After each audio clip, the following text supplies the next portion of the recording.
நாம் ஜெபிக்கலாம். பரலோக பிதாவே, நன்றியோடு நாங்கள் உம்மை துதிக்கிறோம், உம்மை ஸ்தோத்திரித்து மகிமைப்படுத்துகிறோம். கடந்த நாட்களெல்லாம் எங்களை கண்ணின் கருவிழி போல பாதுகாத்தீர், பராமரித்தீர், போஷித்தீர், காப்பாற்றினீர், வழி நடத்தினீர், போதித்தீர், சுகம் தந்தீர். நன்றி நன்றி அப்பா. நீ செய்த எண்ணிலடங்காத நன்மைகளை நாங்கள் நினைத்து எப்போதும் உமக்கு எல்லாவற்றிலும் ஸ்தோத்திரம் செய்தலே தகும் என்ற வார்த்தையின்படி நாங்கள் ஸ்தோத்திர பலிகளை ஏறெடுத்து கொண்டே இருக்க நீங்களை சிருஷ்டித்து வைத்திருக்கிறதுக்காக நன்றி செலுத்துகிறோம். இந்த நாளின் காலை ஆராதனை வேளையிலும் உம்முடைய சமூகம் எங்கள் ஒவ்வொருவர் மூலமாக வெளிப்பட, ஒவ்வொருவருக்குள்ளும் தேவ சமூகம் வெளிப்பட்டு உம்முடைய நோக்கத்தை நிறைவேற்ற கர்த்தர்களுக்கு உதவி செய்வீராக. அல்லேலூயா. கர்த்தரை துதியுங்கள், அவர் கிருபை என்றும் உள்ளது என்று சொல்லி நாங்கள் எப்போதும் வாழ்த்தி பாடு கர்த்தர் உதவி செய்யும். மாத்திரமல்ல, ஆராதனை வேளையிலும் ஏகோபித்து ஒருமனப்பட்டு நாங்கள் எல்லாரும் ஏக சத்தமாக கர்த்தரை ஆராதிக்க, துதிக்க, ஸ்தோத்தரிக்க, மகிமைப்படுத்த சாலமோனுடைய தேவாலயத்தில் தேவ மகிமை இறங்கி ஆராதனை செய்ய முடியாத அளவுக்கு மகிமை இறங்கினது போலவும் செக்கனாய் மகிமையினால் நிரப்பி அன்றுவரே நீங்கள் ஒவ்வொருவரையும் காத்து நடத்தும்படியாக நான் ஜெபிக்கிறோம். உம்முடைய வார்த்தைகள் எங்களுக்கு அபிஷேகித்து தாரும். இந்த ஆராதனை வேலை எங்களை ஒவ்வொருத்தருக்கும் நிறைவான ஒரு ஆசீர்வாதத்தோடு நாங்கள் திரும்பி செல்ல, நல்ல தீர்மானத்தோடும் பொருத்தனையோடும் திரும்பி செல்ல கர்த்தர்களுக்கு வேண்டிய கிருபையை தருவீரான்னு ஜெபிக்கிறோம். வர வேண்டிய எல்லாரையும் எல்லா தடையில் நீக்கி சரியான நேரத்திலே கொண்டு வரும்படி ஜெபிக்கிறோம். துதியும் கண்ணமும் மகிழ்வுமக்கே செலுத்துகிறோம். இயேசுவின் மூலம் வேண்டிக்கிறோம் பிதாவே, ஆமென். அல்லேலூயா. எந்த நாவில் புதுப்பாட்டு எந்த இயேசு தருகிறார்.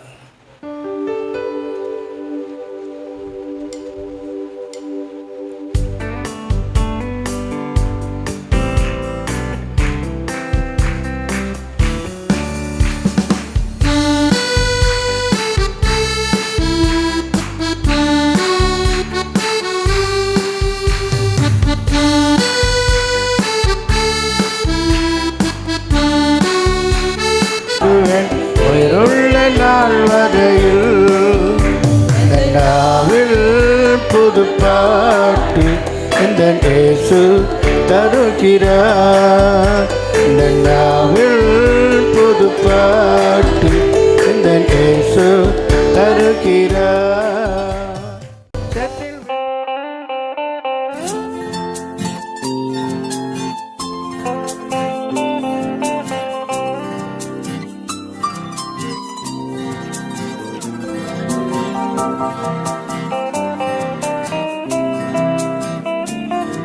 ஆண்டுடைய பரிசுத்த நாமத்திற்கு மகிமை உண்டாவதாகும்.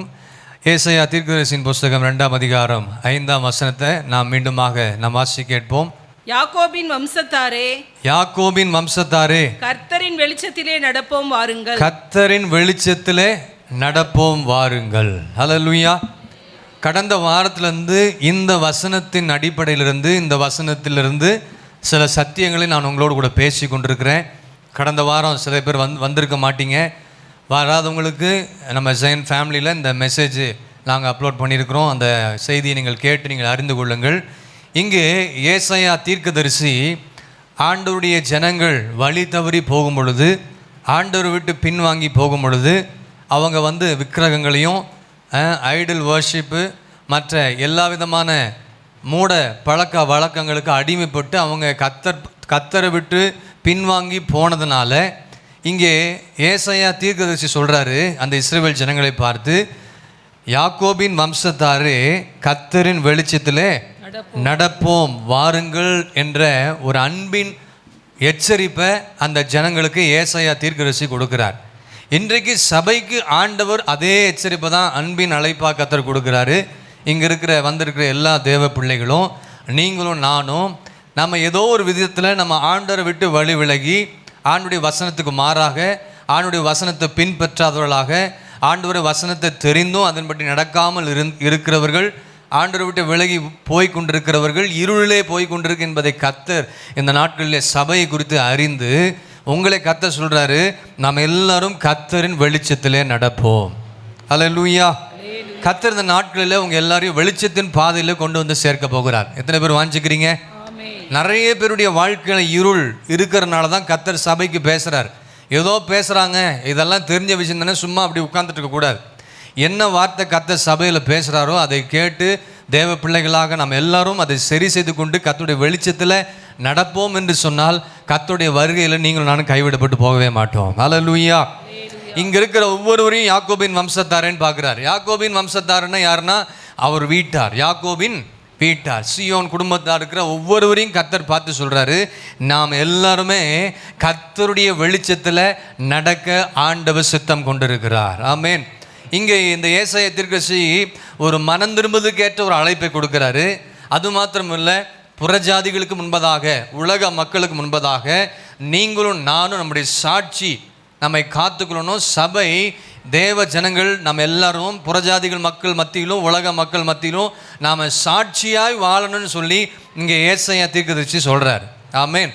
அது மாத்திரம் சொல்லலை, அவர் உடனடியாக நீங்கள் செயல்படணும். அதுதான் தலைப்பு கொடுத்தேன், வாருங்கள். என்ன தலைப்பு கொடுக்கப்பட்டிருக்கிறது? வாருங்கள், நம்ம எல்லாரும் கர்த்தருடைய வெளிச்சத்தில் நடப்போம். உலகத்தில் இருக்கிற ஜனங்கள் எல்லாம் இருளில் தான் வாழ்ந்து கொண்டு, இன்னைக்கு முழு உலகமும் எங்கே போயிட்டு இருக்கிறது?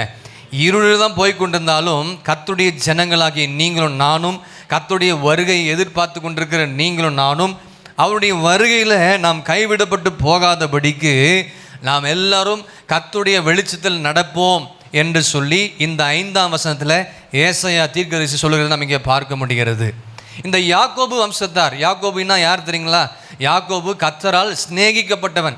கடந்த வாரத்தில் பேசுனதை கொஞ்சம் நேரம் ஒரு 5 நிமிஷம் பேசிட்டு மற்ற காரியத்துக்கு நம்ம போகலாம். யாக்கோபு கர்த்தரால் என்ன செய்யப்பட்டவன்? சிநேகிக்கப்பட்டவன் என்று கடந்த வாரத்தில் பார்த்தோம். யாக்கோபு கர்த்தரால் தெரிந்து கொள்ளப்பட்டவன். அவனை கர்த்தர் எப்படியாக கண்டுபிடித்து தெரிந்து கொண்டு அவனை என்ன செஞ்சார்? மீட்டு கொண்டார். அடுத்தது பார்த்தோம், யாக்கோபை கர்த்தர் செஞ்சார், அவனை பேர் சொல்லி அழைத்து அறிந்திருக்கிறேன்னு சொல்கிறார். நீ என்னுடையவன், நான் உன் கூட இருப்பேன், நான் உனக்கு சகாயமாக இருப்பேன், நீ எங்கெல்லாம் போறீ நான் உன் கூட வருவேன்னு சொல்லி கர்த்தர் தேற்றினார். அதே போல தான் அந்த யாக்கோபுக்கு கர்த்தர் சொன்ன அதே வார்த்தையை தான் இன்றைக்கு கர்த்தர் உங்களுக்கு சொல்லுகிறவராக இருக்கிறார். ஆமென். என்ன வார்த்தை சொன்னார்? நான் உங்களை சிநேகிக்கிறேன். ஆமென். நான் உங்களை தெரிந்து கொண்டிருக்கிறேன், நான் உங்களை பேர் சொல்லி அழைத்திருக்கிறேன். நீங்கள் யார்? நீங்கள் கர்த்தருடைய பிள்ளைகள். கர்த்தருடைய பிள்ளைகளாக இருக்கிற உங்களை அவருடைய அன்பின் நிமித்தமாக தான் இன்றைக்கு ஒரு மனம் திரும்புவதற்கு ஏற்ற ஒரு அழைப்பை கர்த்தர் கொடுக்கிறாரு. நீங்கள் எல்லாரும் என்னுடைய வெளிச்சத்தில் நடவுங்கள் என்று கர்த்தர் சொல்லுகிறார். ஆமென். ஆண்டவர் நம்மளை எப்படி நேசிக்கிறார் தெரியுங்களா? எப்போ இருந்து நம்ம நேசிக்கிறார் சொல்லுங்க பார்க்கலாம். உலக தோற்றத்துக்கு முன்பதாகவே உங்களை இன்னும் கர்த்தர் நேசித்து கொண்டிருக்கிறார். தாயின் கருவில் உருவாருக்கு முன்பதாகவே உங்களை முன்குறித்து உன்னை தெரிந்து கொண்டு உங்களை பேர் சொல்லி அழைத்து உங்கள் மேல் அன்பு கூர்ந்து இதுவரையிலும் ஆண்டுடைய கிருபையினால நம்மை ஒவ்வொருவரையும் ஒவ்வொரு பாதைகளில் கர்த்தர் நம்மை நடத்தி கொண்டு வருகிறார். அந்த தேவன் நம்மை ஒருபோதும் கைவிடுகிற தேவனே அல்ல. அல்லேலூயா. அப்போ யாக்கோபின் வம்சத்தார் என்று சொன்னால் நம்மெல்லாம் யாருங்க? கர்த்தரால் சிநேகிக்கப்பட்டவர்கள். உங்கள் மேலே ஆண்டவர் அன்பு வைத்திருக்கிறார். அன்பு வைத்ததுனால தான் ஏசாயா தீர்க்கதரிசி அன்பின் அழைப்பாக கூப்பிடுறார். வாருங்க, நம்ம எல்லாரும் இதில் நடப்போம், கர்த்தருடைய வெளிச்சத்தில் நடப்போம்.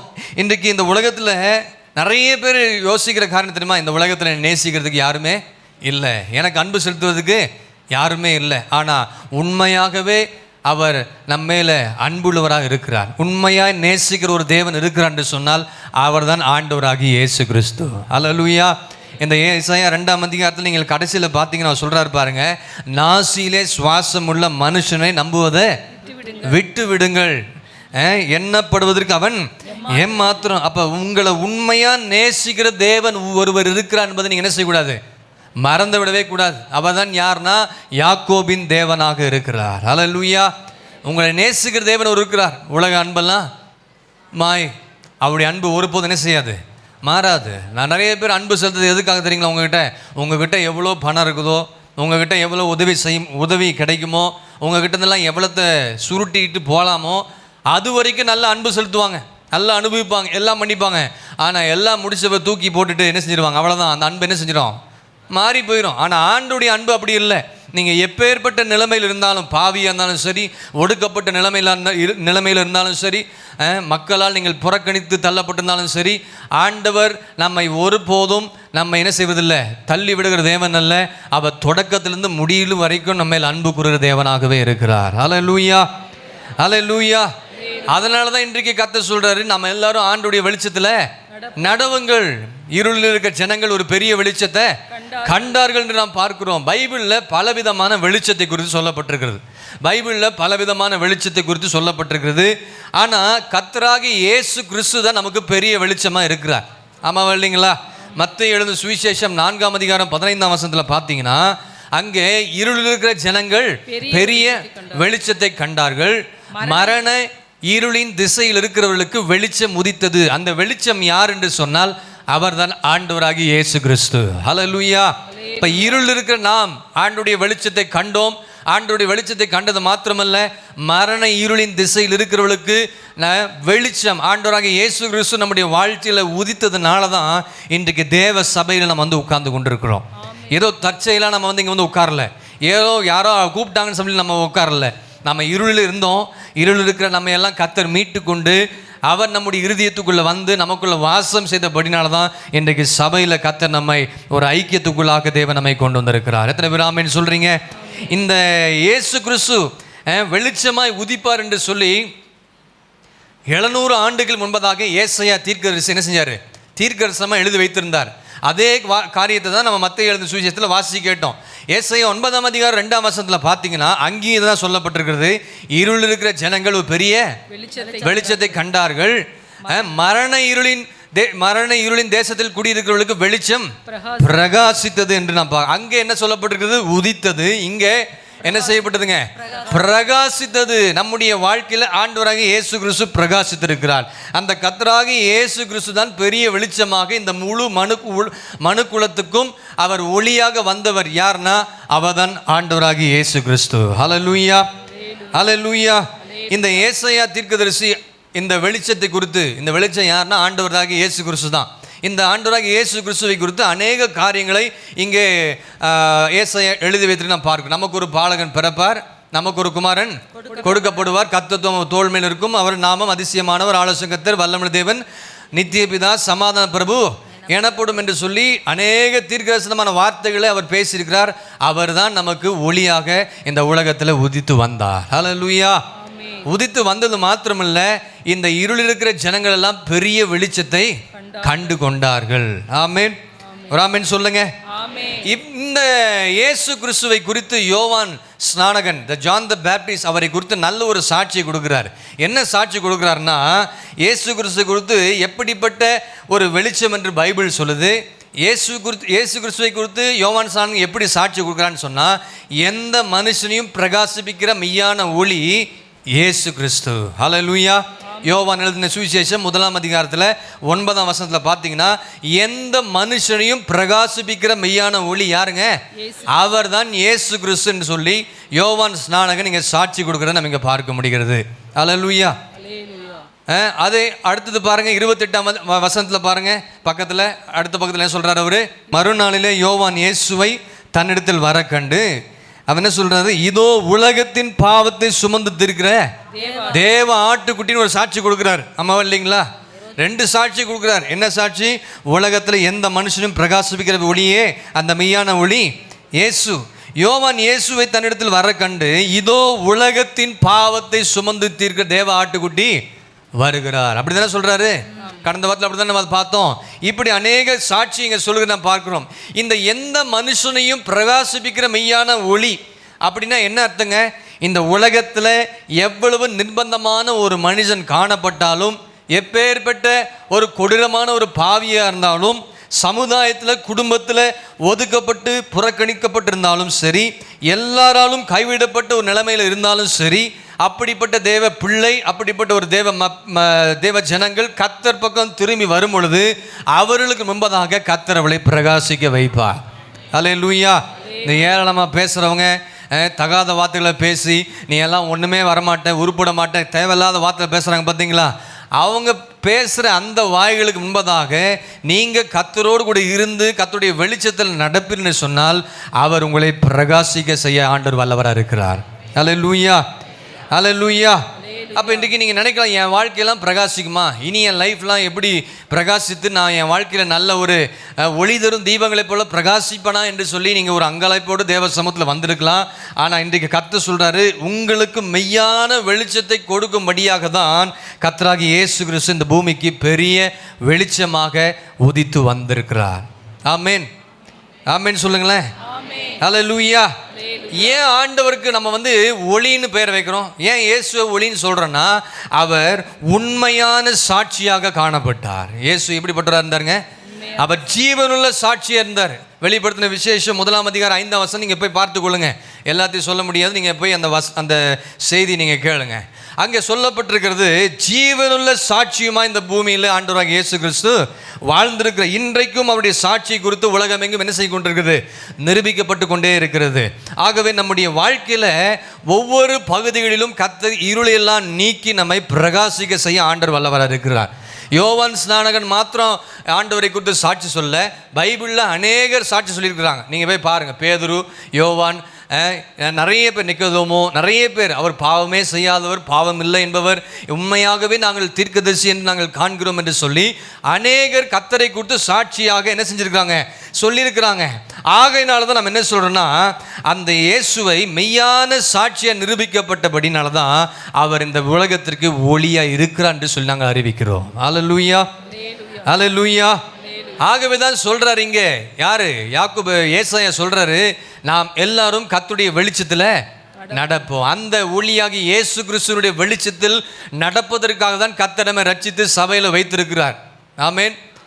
ஏசாயா 42 அதிகாரம் 6 வசனத்தை இப்போ வாசிங்க. தொடர்ந்து நாம் தேவ செய்தி கேட்க போறோம். ஏசாயா 42:6 நீ குருடருடைய கண்களை திறக்கவும், நீர் குருடருடைய கண்களை திறக்கவும், கட்டுண்டவர்களை காவல்ந்து இருளில் இருக்கிறவர்களை சிறைச்சாலிருந்து விடுவிக்கவும், கர்த்தராகிய நான் நீதின்படி உம்மை அழைத்து உம்முடைய கையை பிடித்து உம்மை தற்காத்து உம்மை ஜனத்திற்கு உடன்படிக்கையாகவும் ஜாதிகளுக்கு ஒளியாகவும் வைக்கிறேன் என்றார். ஹல்லேலூயா.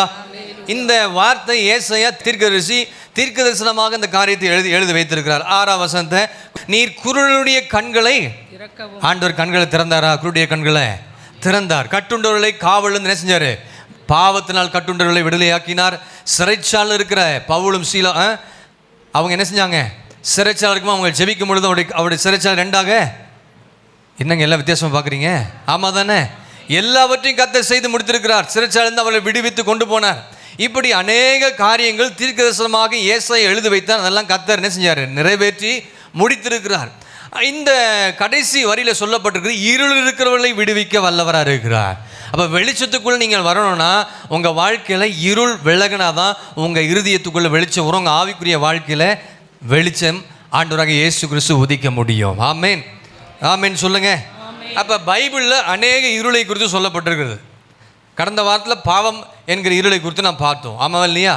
பைபிளில் 4 விதமான இருளை குறித்து நம்ம 4 விதமான இருள் இருக்கிறது. ஒன்று பாவமாகி இருள், 2வது சாபமாகி இருள், 3வது வியாதி என்கிற இருள், 4வது சத்துரு போராட்டம் என்கிற இருள். இந்த 4 இருளிலிருந்து இன்றைக்கு கர்த்தர் நம்மை விடுதலையாக்க போகிறார். அல்லேலூயா. இந்த பாவமாகி இருளிலிருந்தும் இந்த 4 இருளிலிருந்து வெளியே வந்தாதான் ஒரு தேவ பிள்ளை கர்த்தருடைய வெளிச்சத்தில் நடக்க முடியும்.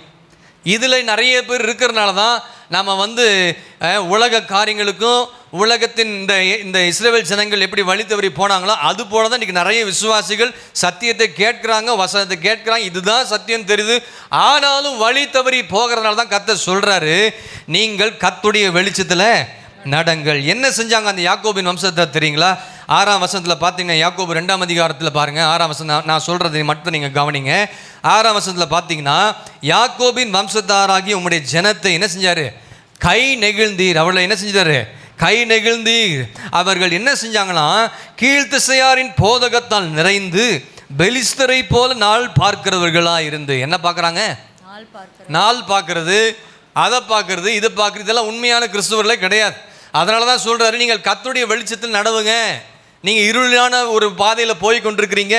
நாள் பார்க்கலாக இருந்து அந்நிய புத்திரன் மேல் பிரியப்படுகிறார்களே, அவர்கள் தேசம் வெள்ளியினாலும் பொன்னினாலும் நிறைந்திருக்கிறது. அது மாத்திரமல்ல, அவங்க நரரின் மேட்டுமையான கண்கள். அவருடைய கண்கள் எப்படி இருக்குதுங்க? பெருமையான கண்கள். இப்படி நிறைய காரியங்கள் இங்கே சொல்லப்பட்டிருக்கு. வீடில் போய் வாசித்து பாருங்க. இந்த காரியங்கள்லாம் ஏசாயா தீர்க்கதரிசி அறிந்து தான் யாக்கோபு வம்சத்தார அன்பின் அழைப்பாக, அன்பின் எச்சரிப்பாக சொல்றாரு, நீங்கள் கர்த்தருடைய வெளிச்சத்தில் நடவுங்கள். பாவமாகி இருள், முதலாவது என்னதுங்க? ஒரு மனுஷனுடைய வாழ்க்கையில பாவம் ஒரு இருளாக இருக்குது. ஒரு மனுஷனுடைய வாழ்க்கையில பாவம் எப்படி இருக்குதுங்க? ஒரு இருளாக இருக்குது. கர்த்தருக்கு விரோதமாக நாம் பாவம் செய்யும் பொழுது நாம் எல்லாம் எந்த பாதையில் நடக்கிறோம் தெரியுங்களா? என்ன பாதையில் நடக்கிறோம்? இருளின் பாதையில் தான் நடக்கிறோம். பாவம் என்பது பயங்கரமான இருள். ஆமாம் இல்லையா? கடந்த நாட்டில் சொன்னேன். தூதர்களின் விழுகைக்கு காரணம் என்னன்னா, என்ன தூதர்கள் விழுகை நிமித்தமாக பூமிக்கு என்ன வந்துச்சுங்க? பாவம், ஒரு இருள் வந்துச்சு. அது என்ன இருள்னா பெருமை என்கிற ஒரு இருள். ஹல்லேலூயா. ஆமாம், இன்னைக்கு நம்முடைய வாழ்க்கையில் தூதர்களின் விழுகைக்கு காரணம் என்ன தெரியுங்களா? அவர்களுக்குள் காணப்பட்ட பெருமை. பெருமை என்ற பாவம் கூட ஒரு இருளாக இருக்குது. ஆண்டவர் சொல்றாரு, பெருமையிலவனுக்கு கர்த்தர் என்ன செய்றாரு? தாழ்மையிலவனுக்கு ஆண்டவரே கிருபை அளிக்கிறார். அப்போ பாவம் என்கிற இருளில் முதலாவது காரியம் பெருமை நம்முடைய வாழ்க்கையிலிருந்து வெளியே போனோம்.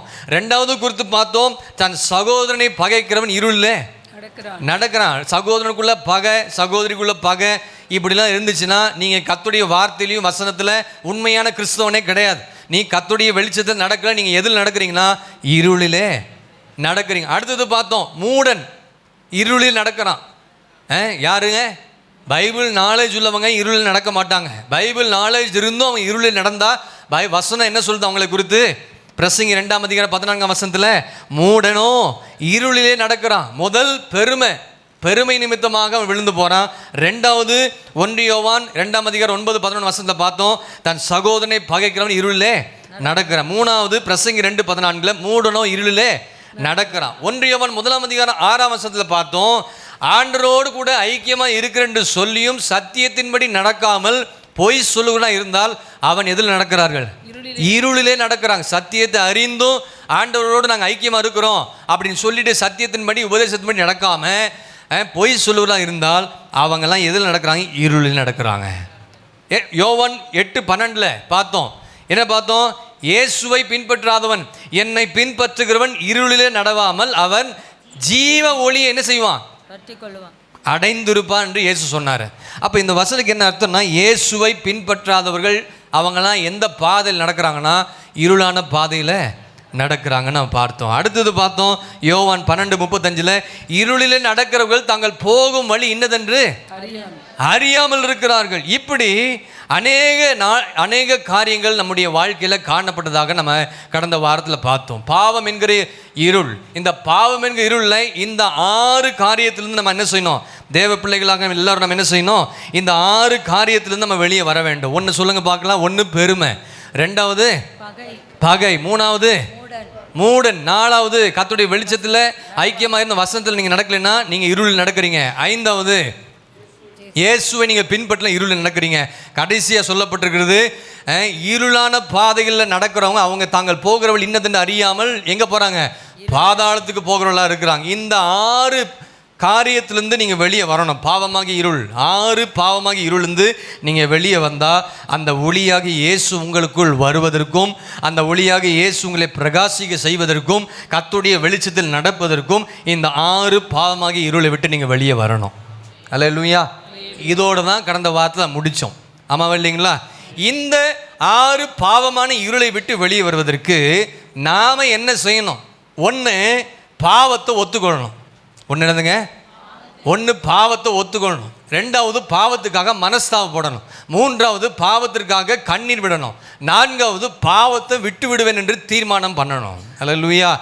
இந்த பாவமாகி இருள் இருக்கிற அந்த 6 காரியங்களை விட்டு வெளியே வரும் பொழுது, வெளியே வந்த பிறகு நாம் என்ன செய்யணும்னா, முதலாவது ஒத்துக்கொள்ளணும், 2வது மனஸ்தாபப்படணும், 3வது கண்ணீர் விடணும் பாவத்துக்காக, 4வது என்ன செய்யணும்? விட்டு விடுவேன் என்று என்ன செய்யணும்? தீர்மானம் பண்ணணும். இந்த 4ஐயும் செய்தால் கர்த்தர் உங்கள் மேல் கிருபையாக இரக்கமாக இருப்பார். அல்லேலூயா. அதில் 1 எரேமியா 3ஆம் அதிகாரம் 13ஆம் வசனத்தை பாருங்க. எரேமியா 3ஆம் அதிகாரம் 13ஆம் வசனத்தை கொஞ்சம் வாசிங்க. நீயோ உன் தேவனாகிய கர்த்தருக்கு விரோதமாக துரோகம் பண்ணி. முதலாவது காரியம் பாவத்தை ஒத்துக்கொள்ளணும். இன்னைக்கு கர்த்தர் சொல்ற அந்த வார்த்தைகள், நீயோ உன் தேவனாகிய கர்த்தருக்கு விரோதமாக நான் துரோகம் பண்ணேன், ஒத்துக்கொள்ளுங்க. பச்சையான சகல மரத்தின் கீழும் அந்நியரோடு சோரமார்க்கமாய், அந்நிய ஜனங்களோடு சோரமாய் நடந்து உன் அக்கிரமத்தையும் என் சத்தத்துக்கு செவி கொடாமற் போனதையும் ஒத்துக்கொள் என்று கர்த்தர் சொல்லுகிறார். அல்லேலூயா. இந்த பாவமாகி இருளை விட்டு வெளியே வந்தா மட்டும் போதாதுங்க, பாவத்தை ஒத்துக்கொள்ளணுமா. முதல் காரியம் சொல்லப்பட்டு எரேமியா 3:13 உன் தேவனாகிய கர்த்தருக்கு விரோதமாக துரோகம் பண்ணிட்டு இருக்கீங்க நிறைய பேர். கர்த்தருக்கு விரோதமான துரோகம் என்ன? ஆண்டரை விட்டு வழி விலகிறதே போற துரோகம் தான். சத்தியத்தின்படி நடக்காமல் இருக்கிறதே துரோகம் தான். வசனத்தை போதிச்சா அந்த வசனத்தின்படி விசுவாசி வாழலன்னா நீங்கள் கர்த்தருக்கு துரோகம் பண்ணுறீங்கன்னு அர்த்தம். அதை ஒத்துக்கொள்ளணும். ஒத்துக்கொண்டு மனம் திரும்பணும்னு சொல்கிறார் ஆண்டவர். பச்சையான சகல மரத்தின் கீழ் அந்நியரோடு சோரமாய் நடந்து தேவ பிள்ளைகளாக நம்மெல்லாம் வேர் பிடிக்கப்பட்டிருக்கிறோம். ஆமேன். ஆனால் நம்ம என்ன செஞ்சிடறோம்? உலகத்தாரோட கூட சேர்ந்து உலகத்தாரோட கூட வாழ்கிறோம், பேசுகிறோம், ஆட்டம் போடுறோம், குதிக்கிறோம், எல்லாம் பண்ணுறோம். இதெல்லாம் கர்த்தருடைய பிள்ளைகளுக்கும் வெளியே இருக்கிற பிள்ளைகளுக்கும் நிறைய வித்தியாசங்கள் இருக்குது. ஒரு ஆமேன் சொல்லுங்க. அல்லேலூயா. இங்கே ஒரு வேஷம் போட்டுட்டு வெளி இடத்துல ஒரு வேஷம் போடக்கூடாது, ஸ்கூலில் ஒரு வேஷம் போடக்கூடாது, சபை குடும்பங்களில் ஒரு வேஷம் போடக்கூடாது, படிக்கிற இடத்துல ஒரு வேஷம் போடக்கூடாது, பிஸ்னஸில் வேலை ஸ்தலத்தில் எங்கே போனாலும் கர்த்தருடைய பிள்ளைகள் மேலே இருக்கணும். அப்படி இல்லைன்னா நீங்கள் கர்த்தருக்கு துரோகம் பண்ணுறீங்க. இதை ஒத்துக்கொள்ளணும்னு சொல்கிறாரு. அது மாத்திரம் உன் அக்கிரமத்தை என் சத்தத்துக்கு ஆண்டவரே உம்முடைய சத்தத்தை நான் என்ன செஞ்சிட்டேன்? செவி கொடுக்காமல் போய்விட்டேன். ஒத்துக்கொள் என்று கர்த்தர் சொல்லுகிறார். அல்லேலூயா. நிறைய பேர் சொல்லுவாங்க நான்லாம் பர்ஃபெக்டாக இருக்கேன்னு சொல்லுவாங்க. ஒருத்தர் இந்த பூமியில் பர்ஃபெக்ட் கிடையாது. அல்லேலூயா. அல்லேலூயா. எல்லாரையும் ஏதோ ஒரு காரியத்தில் தவறு இருக்கிறனால தான், இருள் இருக்கிறனால தான் கர்த்தர் இன்றைக்கு சபையில் கர்த்தர் பேசி கொண்டிருக்கிறார். நம்மை நாமே நிதானித்து என்ன செய்யணும்? அறிந்து கொள்ளணும். நாம் எப்படி இருக்கிறோம், எப்படி வாழ்ந்து கொண்டிருக்கிறோம். 1 யோவான் 1:10 பார்த்தீங்கன்னா, நாம் பாவம் இல்லை என்போம் என்றால் நம்மை நாமே வஞ்சிகளா இருப்போம், சத்தியம் நமக்குள் இராது. நான் ஒரு பாவம் செய்யணும்னு யாரும் சொல்ல முடியும். எல்லாரும் ஒரு விதத்தில் பாவத்தில் ஏதோ ஒரு காரியத்தில் நம்ம என்ன தவறி இருக்கிறோம். அதை நம்ம தேவ சமூகத்தில் ஒத்துக்கொள்ளணும். ஒத்துக்கொண்டாதான் நீங்கள் கர்த்தருடைய வெளிச்சத்தில் நீங்கள் நடப்பதற்கு கர்த்தர் உங்களுக்கு என்ன செய்வார்? உதவி செய்வார். இங்கே பரிசுத்த பவுலை குறித்து பார்த்தீங்கன்னா சொன்னால் பாவியில் பிரதான பாவின்னு சொல்கிறாரு. ஆமாம் இல்லையா? அத்தனை நிருபங்கள் எழுதினவர் பரிசுத்த பவுல் சொல்கிறாரு பாவியில் பிரதான பாவி என்று ஒத்துக்கொள்கிறாரு. அப்போ நாம் எந்த அளவுக்கு ஒத்துக்கொள்ளணும்? ஆமேன். முதலாவது காரியம் தேவ சமூகத்தில் என்ன செய்யணும்? நீங்கள் ஒத்துக்கொள்ளணும். ரெண்டாவது மனஸ்தாபப்படணும். யாரை போல? எப்ராயிமை போல மனஸ்தாபப்படணும். எரேமியா 31:19 சீக்கிரமா வாசிங்க. பைபிளை திறந்து பார்க்கணும். பைபிள் வச்சுட்டு மனஸ்தாபப்பட்டு கொண்டிருக்கிறேன். நான் என்னை அறிந்து கொண்டதற்கு பின்பு விழாவில் அடித்து கொண்டிருக்கிறேன், வெட்கி நாணி கொண்டும் இருக்கிறேன், என் இளவயதின் நிந்தையை சுமந்து வருகிறேன் என்று எப்ராயிம் துக்கித்து புலம்பிக் கொண்டிருக்கிறதை நிச்சயமாய் கேட்டேன். இங்க எரேமியா 31:19 கேட்டோம். பாவத்திற்காக இங்க ஒரு ஆள் மனஸ்தாபப்படுறாங்க. ஆமேன். எப்ராயிம் தன் பாவத்திற்காக மனஸ்தாபப்பட்டு மார்பிலை அடித்து கொண்டு அவன் அழுது புலம்புகிறத நம்ம இங்கே பார்க்க முடிகிறது. கர்த்தரை துக்கப்படுத்துறதுக்காக அவன் துக்கித்து புலம்பி கொண்டிருக்கிறான். யாரு? சுத்திகரிப்பு ஜபத்தில் சும்மா வந்து உட்காந்துட்டு ஆண்டவரை மன்னிங்க அப்படிலாம் ஜபம் இல்லை. தேவ சமூகத்தில் மனம் கசந்து தேவசத்தில் ஒப்பு கொடுத்து அழுது புலம்பி ஜபிக்கணும். அதுக்காக தான் சுத்திகரிப்பு ஜபத்தில் வந்து தேவசத்தில் உட்கார சொல்கிறது. சுத்திகரிப்பு என்று சொன்னாலே சும்மா சேரில் உட்காந்துட்டோ சம்மணங்களை போட்டோ உட்காந்து ஆண்டவரே எங்களை மன்னிங்க அப்படிலாம் இல்லை. எப்ராயிமை போல தேவ சமூகத்தில் உண்மை நான் அதிகமாக துக்கப்படுத்திருக்கிறேன், நான் உண்மை அதிகமாக என்ன செஞ்சுருக்கேன், வேதனைப்படுத்திருக்கிறேன் என்று சொல்லி அவனே துக்கப்படுறான். துக்கப்பட்டு புலம்பிக் கொண்டு அதை கர்த்தர் செய்தாரு, கேட்டாரு.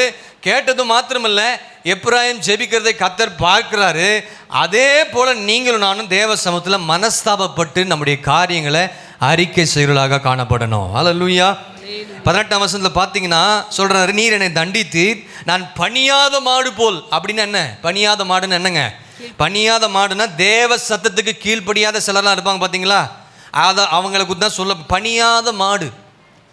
பணியாத மாடை போல இருந்தேன், அடிக்கப்பட்டேன், என்னை திருப்பும், அப்பொழுது திருப்பப்படுவேன், நீரே தேவனாகிய கர்த்தர். அப்ப சொல்றாரு அவர், இப்பொழுது திரும்பின போது மனஸ்தாபப்படுகிறான். அல்லேலூயா. சத்தியத்தை கேட்டு அதை ஏற்றுக்கொண்டு கீழ்ப்படிந்து அவன் ஒரு மனஸ்தாபப்பட்டு தேவ சமூகத்தில் அறிக்கை செய்கிறான். 20 பார்த்தீங்கன்னா, எப்ராயிமே நீ எனக்கு அருமையான குமாரன் அல்லவோ. கடைசி சொல்ற, ஆகியால் என் உள்ளம் அவனுக்காக கொதிக்கிறது, அவனுக்கு உருக்கமாக இறங்குவேன் என்று கர்த்தர் சொல்லுகிறார். 20 பார்க்கிறோம். ஆமேன். அல்லேலூயா. ஆண்டவர் இவனை பார்த்து பரிதாபப்படலைங்க, பாவங்களை மன்னித்து அந்த தண்டனையிலிருந்து அவனை விடுதலை என்ன செய்கிறாரு, விடுதலை கொடுப்பதை இங்கே காண்பிக்க பார்க்கிறோம். உறவை என்ன செய்கிறார் ஆண்டவர், புதுப்பிக்கிறார். தன் பிள்ளையாக இப்போ இவனை ஏற்றுக்கொண்டுகிற ஒரு தேவ மனிதனாக இருக்கிறார். ஆமேன். ஒரு ஆமேன் சொல்லுங்க. அல்லேலூயா. மனஸ்தாபப்பட்டான், புலம்பினான், துக்கப்பட்டான். அதுதான் எப்ராயிமுடைய மனம் திரும்புதல். அதை கர்த்தர் கேட்டால் அவனுக்கு இரக்கம் காண்பித்தார். மூணாவது பார்த்தீங்கன்னா பரிசேயனும் ஆயக்காரனும் அவங்க ஜெபிக்கிறாங்க. செவ்வாயத்தில் 2 பேர் ஜெபிக்கிறாங்க. அவன் பரிசேயன் சொல்கிறான், நான் வந்து இது செஞ்சேன், தசம பாத்திரத்தில் காணி கொடுக்குறேன், அவனை போல் நான் ரொம்ப பெரிய ஆள், நல்லா இருக்கேன், ஜெபிக்கிறேன், துதிக்கிறேன், ஆராதிக்கிறேன், பாடுறேன், எல்லாம் பண்ணுறேன் அப்படின்னு சொல்கிறான். ஆனால் இங்கே ஆயக்காரன் தூரத்தில் நின்று சொல்கிறாரு, I am not worthy to enter the synagogue. கர்த்தருடைய சமூகத்தில் வருவதற்கு நான் பாத்திரன்னு அல்ல. நான் ரொம்ப அவன் என்ன செய்ய தூரத்தில் நின்று பாவியா இருக்கிற என் மேல் கிருபையாக கண்ணீரோடு ஜெபிக்கிறான். அந்த வசந்த மாசம் வாசிங்க ஆயக்காரன் சொல்றத. ஆயக்காரன் தூரத்திலே நின்று தன் கண்களையும் வானத்துக்கு ஏறெடுக்க துணியாமல், வானத்துக்கு கூட ஏறெடுக்க துணியாமல், அவ்வளவு குறைவுலாம் இருந்திருக்கிறான் வாழ்க்கையில. துணியாமல் தன் மார்பிலே அடித்துக்கொண்டு கண்ணீரோடு மார்பிலே அடித்துக்கொண்டு, தேவனே பாவியாகி என் மேல் கிருபையாய் இரும் என்றான். பாவியாய் இருக்கிற என் மேல் கிருபையாய் இருங்க. ஹல்லேலூயா. இந்த பாவமாகி இருளிருந்து வெளியே வருவதற்கு நம்ம செய்ய வேண்டிய முதல் காரியம் என்ன செய்யணும்? முதலாவது நம்ம என்ன செய்யணும்? மனஸ்தாபப்படணும். முதலாவது என்ன செய்யணும்? பாவத்தை ஒத்துக்கொள்ளணும். 2வது மனஸ்தாபப்படணும். அதுக்கப்புறம் 3வது கண்ணீர் விடணும். தேவ சமூகத்தில் கண்ணீர் விட்டீங்கன்னா அவன் திரும்பி போகும்போது நீதிமானாக போகப்பட்டான். வீட்டுக்கு போகும்போது ஹல்லேலூயா. தேவ சமூகத்தில் கண்ணீர் விட்டு அழுது ஜெபித்து போங்க, கர்த்தர் நீதிமானாக வெளியே கொண்டு போக வல்லவராக இருக்கிறார். 4வதாக பாவங்களை விட்டு விட வேண்டும் என்று தீர்மானம் பண்ணணும். நீதிமொழிகள் 28:13 சொல்லப்பட்டிருக்கிறது, தன் பாவங்களை மறைக்கிறவன் வாழ்வடைய மாட்டான், அவர்களை அறிக்கை செய்து விட்டு விடுகிறோம் இரக்கம் பெறுவான். அப்ப என்ன செய்கிறார் ஆண்டவர்? இந்த பாவங்களை விட்டு நீங்கள் வெளியே வரணும்னா கர்த்தர் உங்களை மன்னிப்பதற்கு இன்னொரு காரியம் நீங்கள் செய்யணும். பாவங்களை விட்டு விட வேண்டும் என்று தீர்மானம் பண்ண வேண்டும். இப்போ பாவமாகி இருள் 6 காரியங்கள்ந்து நீங்கள் வெளியே வருவதற்கு நீங்கள் செய்ய வேண்டிய காரியம், 1 ஒத்துக்கொள்ளணும், 2வது மனஸ்தாபப்படணும், 3வது கண்ணீரோடு என்ன செய்யணும்? அறிக்கை பண்ணணும், 4வது விட்டு விட வேண்டும் என்று என்ன செய்யணும்?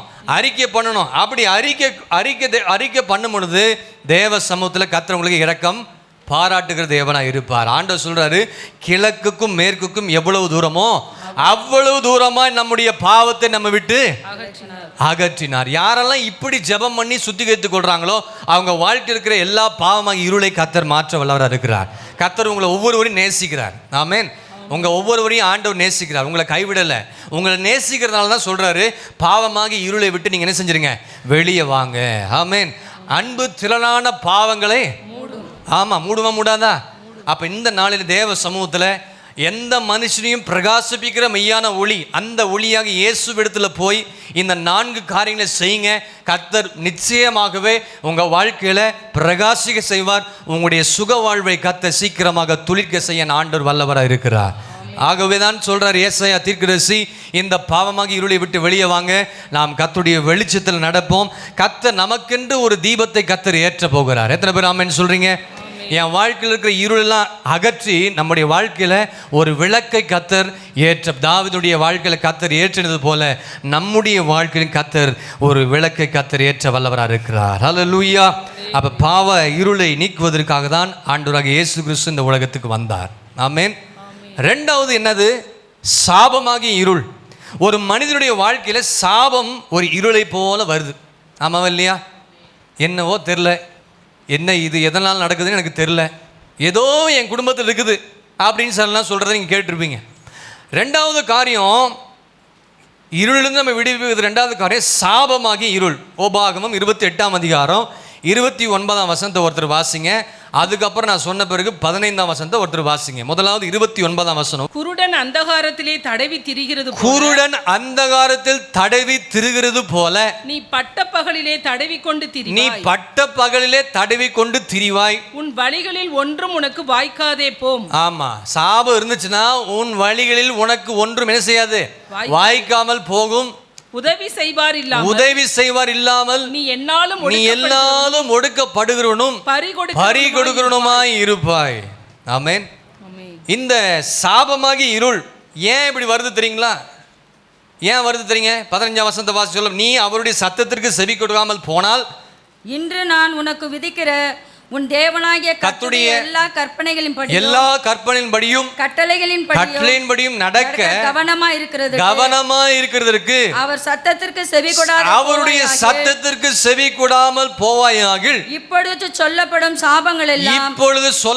சாபங்கள் எல்லாம் உன்மேல் வந்து பலிக்கும். அதுதான் என்ன சாபம்னா இப்ப வாசி கேட்டோம் 28ஆம் வசனம். அதுல ஒரு சாபம் தான் சாபமாகி இருள் ஒன்று என்னதுங்க? குருடன் அந்தகாரத்தில் தடவி தீர்கிறது போல நீ பட்ட பகலில் தடவி கொண்டு சாபம் இருக்குதுன்னா நீ செய்கிற எதுவுமே வாய்க்காது, தெரிஞ்சுக்கணும். அதாங்க அந்த வசனத்தில் ஏன் வாய்க்கல? கர்த்தருடைய செவிக்கு நீங்கள் என்ன செய்யல? சாய்க்கல, கற்பனைகளுக்கு கீழ்ப்படியில, ஆண்டவர் சொல்றது எதையுமே செய்யறதில்ல. அப்போ எப்படி நீங்கள் செய்கிற காரியத்தை கர்த்தர் வாய்க்க பண்ணுவார்? ரெண்டாவது பாருங்க, உன் வழிகளில் ஒன்று முன் வாய்க்காதே போகும். அவன் செய்வதெல்லாம் வாய்க்கும். யார் செய்வதெல்லாம் வாய்க்கும்? நீதிமான் செய்வது தான் வாய்க்கும். நீதிமானுடைய வாழ்க்கையில் ஆசீர்வாதம் இருக்கும். நீதியற்ற வாழ்கிற தேவனுடைய வாழ்க்கையில் இந்த சாபமாகி இருள் இருக்கிறதுக்கு காரணம் நீங்கள் கர்த்தருக்கு செவி கொடுக்கறதே இல்லை. நிறைய பேர் சபையில் இவ்வளோ கூட்டம் கூடுறது பெருசு இல்லை. எத்தனை பேர் ஆண்டுடைய சத்தத்துக்கு கீழ்ப்படிந்து உங்கள் மனம் மாறி இருக்கிறது? உங்கள் சுபாவம் மாறினா தாங்க பரலோகம் போக முடியும். எல்லாரும் நம்முடைய வாழ்க்கையில் சுபாவங்கள், காரியங்கள், நம்முடைய எண்ணங்கள், சிந்தனைகள், யோசனைகள், நடைகள், பாவனைகள் எத்தனை வசனம் மனப்பாடமாக தெரிஞ்சால் நீ எப்படி ஒரு தேவ பிள்ளையை நீங்கள் நடத்துறதை வைத்து தான் கர்த்தர் உங்களுக்கு பரலோகத்தில் உங்களுக்கு பொக்கிஷங்களை கர்த்தர் தருவார். அல்லேலூயா. வசனத்தை படிக்கிறது பெரிய விஷயம் இல்லை. வசனத்தை படித்தா பரலோகம் போகணும்னு ஆண்டவர் சொல்லலை. வசனத்தை படித்து அதன்படி வாழ்ந்தால் தான் நீங்கள் பரலோகம் போக முடியும். இன்றைக்கி நிறைய பேருக்கு இருக்கிற பெருமை தெரியுங்களா? வேத அறிவு எனக்கு நிறைய இருக்குது. இருந்து என்ன பிரயோஜனம்? அதன்படி வாழ்றதே கிடையாது. வாழாதனால தான் இன்றைக்கி நிறைய பேருடைய வாழ்க்கையில் இந்த சாபமாக இருள் இருக்குது.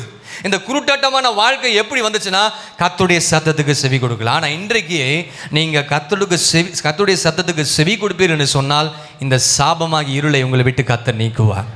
அல்லேலூயா, அல்லேலூயா. அது எப்படிப்பட்ட சாபமாக இருந்தாலும் சரிங்க, குடும்பத்தில் தொடர்ந்து வந்து கொண்டிருக்க எந்த சாபமாக இருந்தாலும் சரி, எதுவாக இருந்தாலும் சரி, ஆண்டவராகிய இயேசு கிறிஸ்து இந்த சாபமாக இருளை உன் வாழ்க்கையில் நீக்க வல்லவராக இருக்கிறார். ஆமென். இந்த சாபத்தை போக்குவதற்கு ஆண்டவராகிய இயேசு கிறிஸ்து என்ன செஞ்ச தெரியுங்களா? கல்வாரி மரணத்தில் அந்த சாபத்தை என்ன செஞ்சாரு? பரிகரித்தார். கலாத்தியர் 3:13 வாசிங்க. இந்த சத்தியத்தை கேட்க கேட்க நீங்கள் சரிப்படணும். சும்மா வந்து உட்கார்ந்து போகிறதுக்காக கர்த்தர் பேசல. சரி ஆகணும். மரத்திலே தூக்கப்பட்ட எவனும் சபிக்கப்பட்டவன் என்று எழுதியிருக்கிறபடி கிறிஸ்து நமக்காக சாபமாகி, நம்முடைய சாபங்களுக்காக கிறிஸ்து நமக்காக சாபமாகி நியாயப்பிரமாணத்தின் சாபத்திற்கு நம்மை நீங்களாக்கி மீட்டுக் கொண்டார். கர்த்தரை கர்த்தரை மகிமைப்படுத்துவோம். ஹல்லேலூயா, ஹல்லேலூயா. மரத்தில் தூக்கப்பட்டவன் எவனும் சபிக்கப்பட்டவன் என்று எழுதியிருக்கிறபடி கிறிஸ்து நமக்காக சாபமானார். அது என்னதுங்க? கடைசி சொல்லப்பட்டிருக்கு பாருங்க, நியாயப்பிரமாணத்தின் சாபம். அது என்னதுங்க? பழைய ஏற்பாட்டு நியாயப்பிரமாணத்தின்படி தேவனுடைய வார்த்தைகளை கை கொள்ளாதவர்கள் சாபத்திற்குள்ளானவர்கள் சொல்லப்பட்டிருக்கு. உபாகம் 27ஆம் அதிகாரத்தில் பாருங்க. உபாகம் 27ஆம் அதிகாரம் 26ஆம் கொஞ்சம் வாசிங்க. இந்த நியாயப்பிரமாண வார்த்தைகள் எல்லாம் கை கொண்டு நடவாதவன் சபிக்கப்பட்டவன் என்பார்களாக ஜனங்கள் எல்லாரும் ஆமென் என்று சொல்ல கடவர்கள். அப்ப இங்க நியாயப்பிரமாணத்தின் சாபம் என்னதுங்க? அப்படின்னா என்ன? இந்த நியாயப்பிரமாண வார்த்தைகள்லாம் கை கொண்டு யாரெல்லாம் நடக்கலையோ அவங்கெல்லாம் யாருன்னு சொல்லியிருக்கிற ஆண்டவர்? அவங்க வாழ்க்கையில சாபமாகி இருள் இருக்கும். இந்த வசனத்தின்படி, சத்தியத்தின்படி பிரமாணங்களை கொடுத்திருக்கிறார், கட்டளைகளை கொடுத்திருக்கிறார், நிபந்தனைகளை கொடுத்திருக்கிறார். இதன்படியெல்லாம் யார் கீழ்ப்படிந்து வாழாமல் இருக்கிறாங்களோ அவர்கள் சபிக்கப்பட்டவர்கள் சொல்லப்பட்டிருக்கிறார்.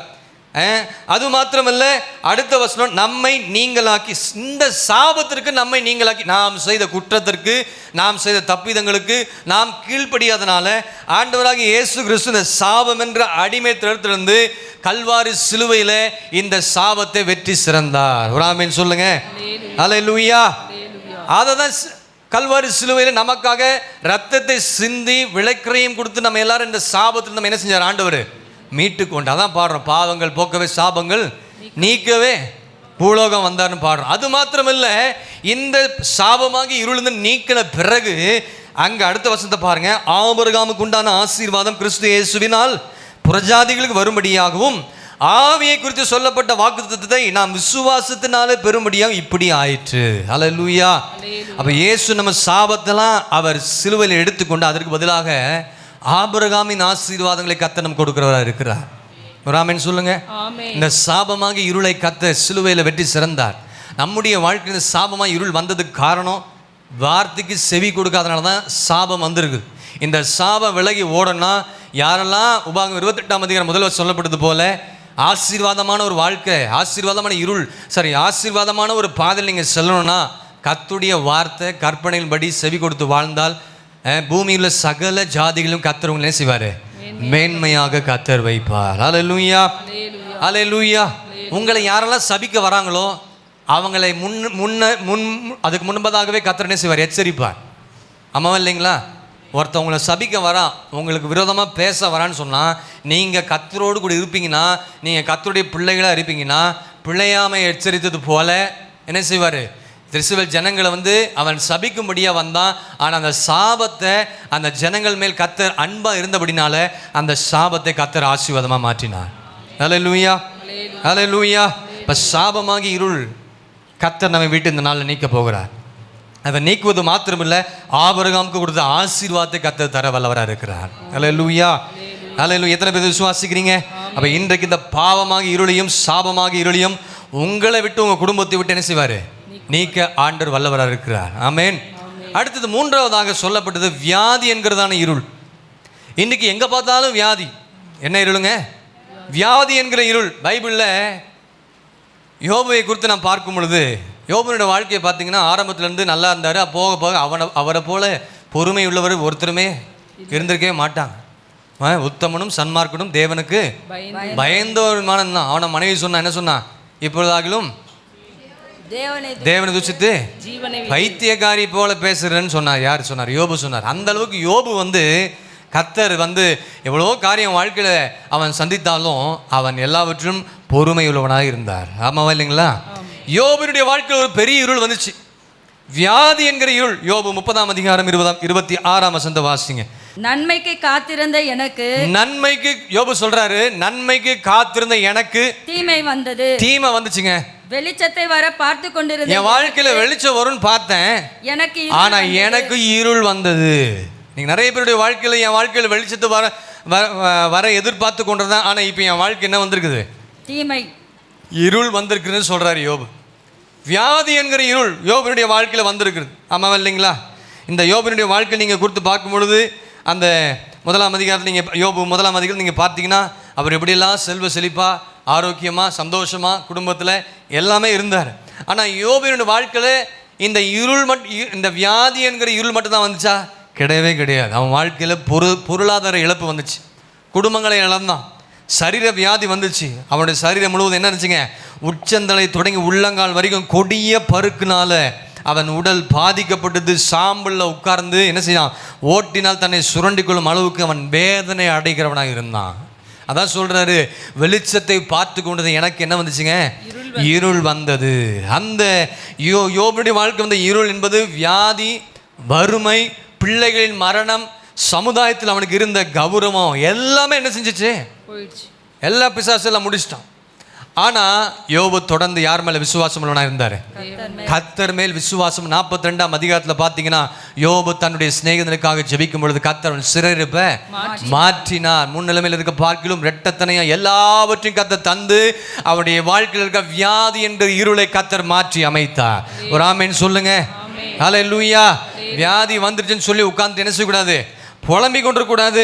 வியாதி வந்துச்சு சொல்லி உட்காந்து நேசிக்கக்கூடாது, அழுது கொண்டிருக்கக்கூடாது. தேவ சமூகத்தில் வியாதி வந்துச்சுன்னா ஆண்டுடைய சமூகத்தில் உட்கார்ந்து நம்மை நாமே ஆராய்ந்து பார்த்து ஒப்பு கொடுப்போம் என்று சொன்னால் கர்த்தர் இந்த வியாதி என்கிற இருளை கர்த்தர் நம்முடைய வாழ்க்கையிலிருந்து மாற்றி போட வல்லவராக இருக்கிறார். ஆமென். அல்லேலூயா. இன்னைக்கு வியாதி என்கிற இருள் ஜனங்களுக்குள்ள வரும் பொழுது உலகத்தாலும் சரி, வெளியே இருக்கிறவங்களும் சரி, இங்கே இருக்கிறவங்க சரி, உள்ளே இருக்கிறவங்க சரி, இயேசுவோடு கூட இருக்கிறவங்களும் சரி, அந்த வியாதி வந்துருச்சுன்னா ஒன்று துக்கப்படுறாங்க, ஒன்று என்ன செய்கிறாங்க, கவலைப்படுறாங்க, ஒன்று வேதனைப்பட்டு அதே உட்காந்து யோசித்து அழுது கொண்டிருக்கிற ஆட்களும் இருக்கிறாங்க. இன்றைக்கு முழு உலகத்தில் இருக்கிற மக்கள் பலவிதமான வியாதிகளில் என்ன செஞ்சுருக்கிறாங்க, பாதிக்கப்பட்டு கொண்டிருக்கிறாங்க. ஆமாம் இல்லையா? எத்தனையோ பேர் பலவிதமான வியாதிகள், சொல்ல முடியாத வியாதியினால் என்ன செஞ்சு கொண்டிருக்காங்க, பாதிக்கப்பட்டு கொண்டிருக்கிறாங்க.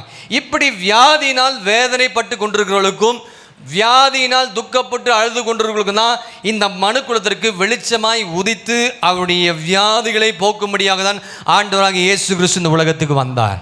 அல்லேலூயா. எத்தனையோ வியாதிஸ்தரை ஆண்டவர் பக்கம் கொண்டு வந்தாங்க. எல்லாருக்கும் ஆண்டவர் சுகம் கொடுத்தார் இல்லையா?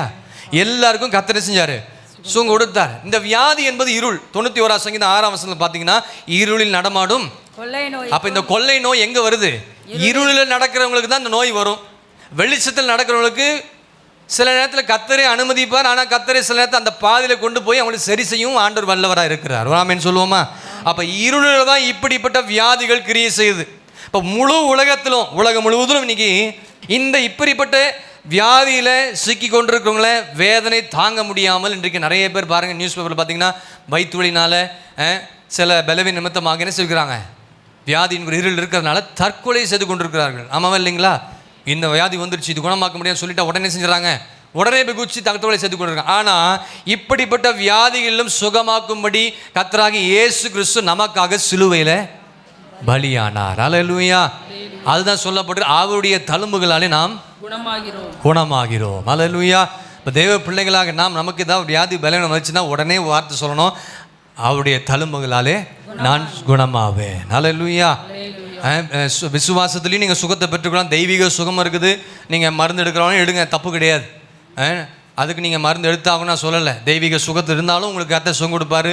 என்ன இருந்தாலும் நீங்கள் கர்த்தர் ஏன் செய்வார், கர்த்தர். ஆனால் முதல்ல நீங்கள் எங்கே போகணும், கர்த்தரத்தில் போகணும். மனுஷரால் கூடாதது தேவனால், மனிதரால் கைவிடப்பட்ட ஒரு சூழ்நிலை இருந்தாலும், எப்போ ஏற்பட்ட வியாதி கைவிடப்பட்டாலும் சரி, கர்த்தர் அங்கே கை வச்சா அந்த வியாதிகளை கர்த்தர் சுகமாக்க வல்லவராக இருக்கிறார். நம்முடைய ஆண்டவருக்கு பேர் என்ன தெரியுங்களா? யெகோவா ரஃபா. அதுதான் யெகோவா ரஃபா, நமக்கு சுகத்தை தருகிற தேவனாக இருக்கு. நம்ம சர்வ லோகத்தின் மக்களுடைய வியாதிகளை சுகமாக்கக்கூடிய பரம வைத்திய ஆண்டவராக இயேசு கிறிஸ்து. ஹல்லேலூயா. அவருடைய வாக்குத்தத்தங்கள் நமக்கு எப்படி தெரியுதுங்களா? நமக்கு ஜீவனையும் சுகத்தையும் விடுதலையும் கொடுக்கிறதாக இருக்கிறது. ஆமென்.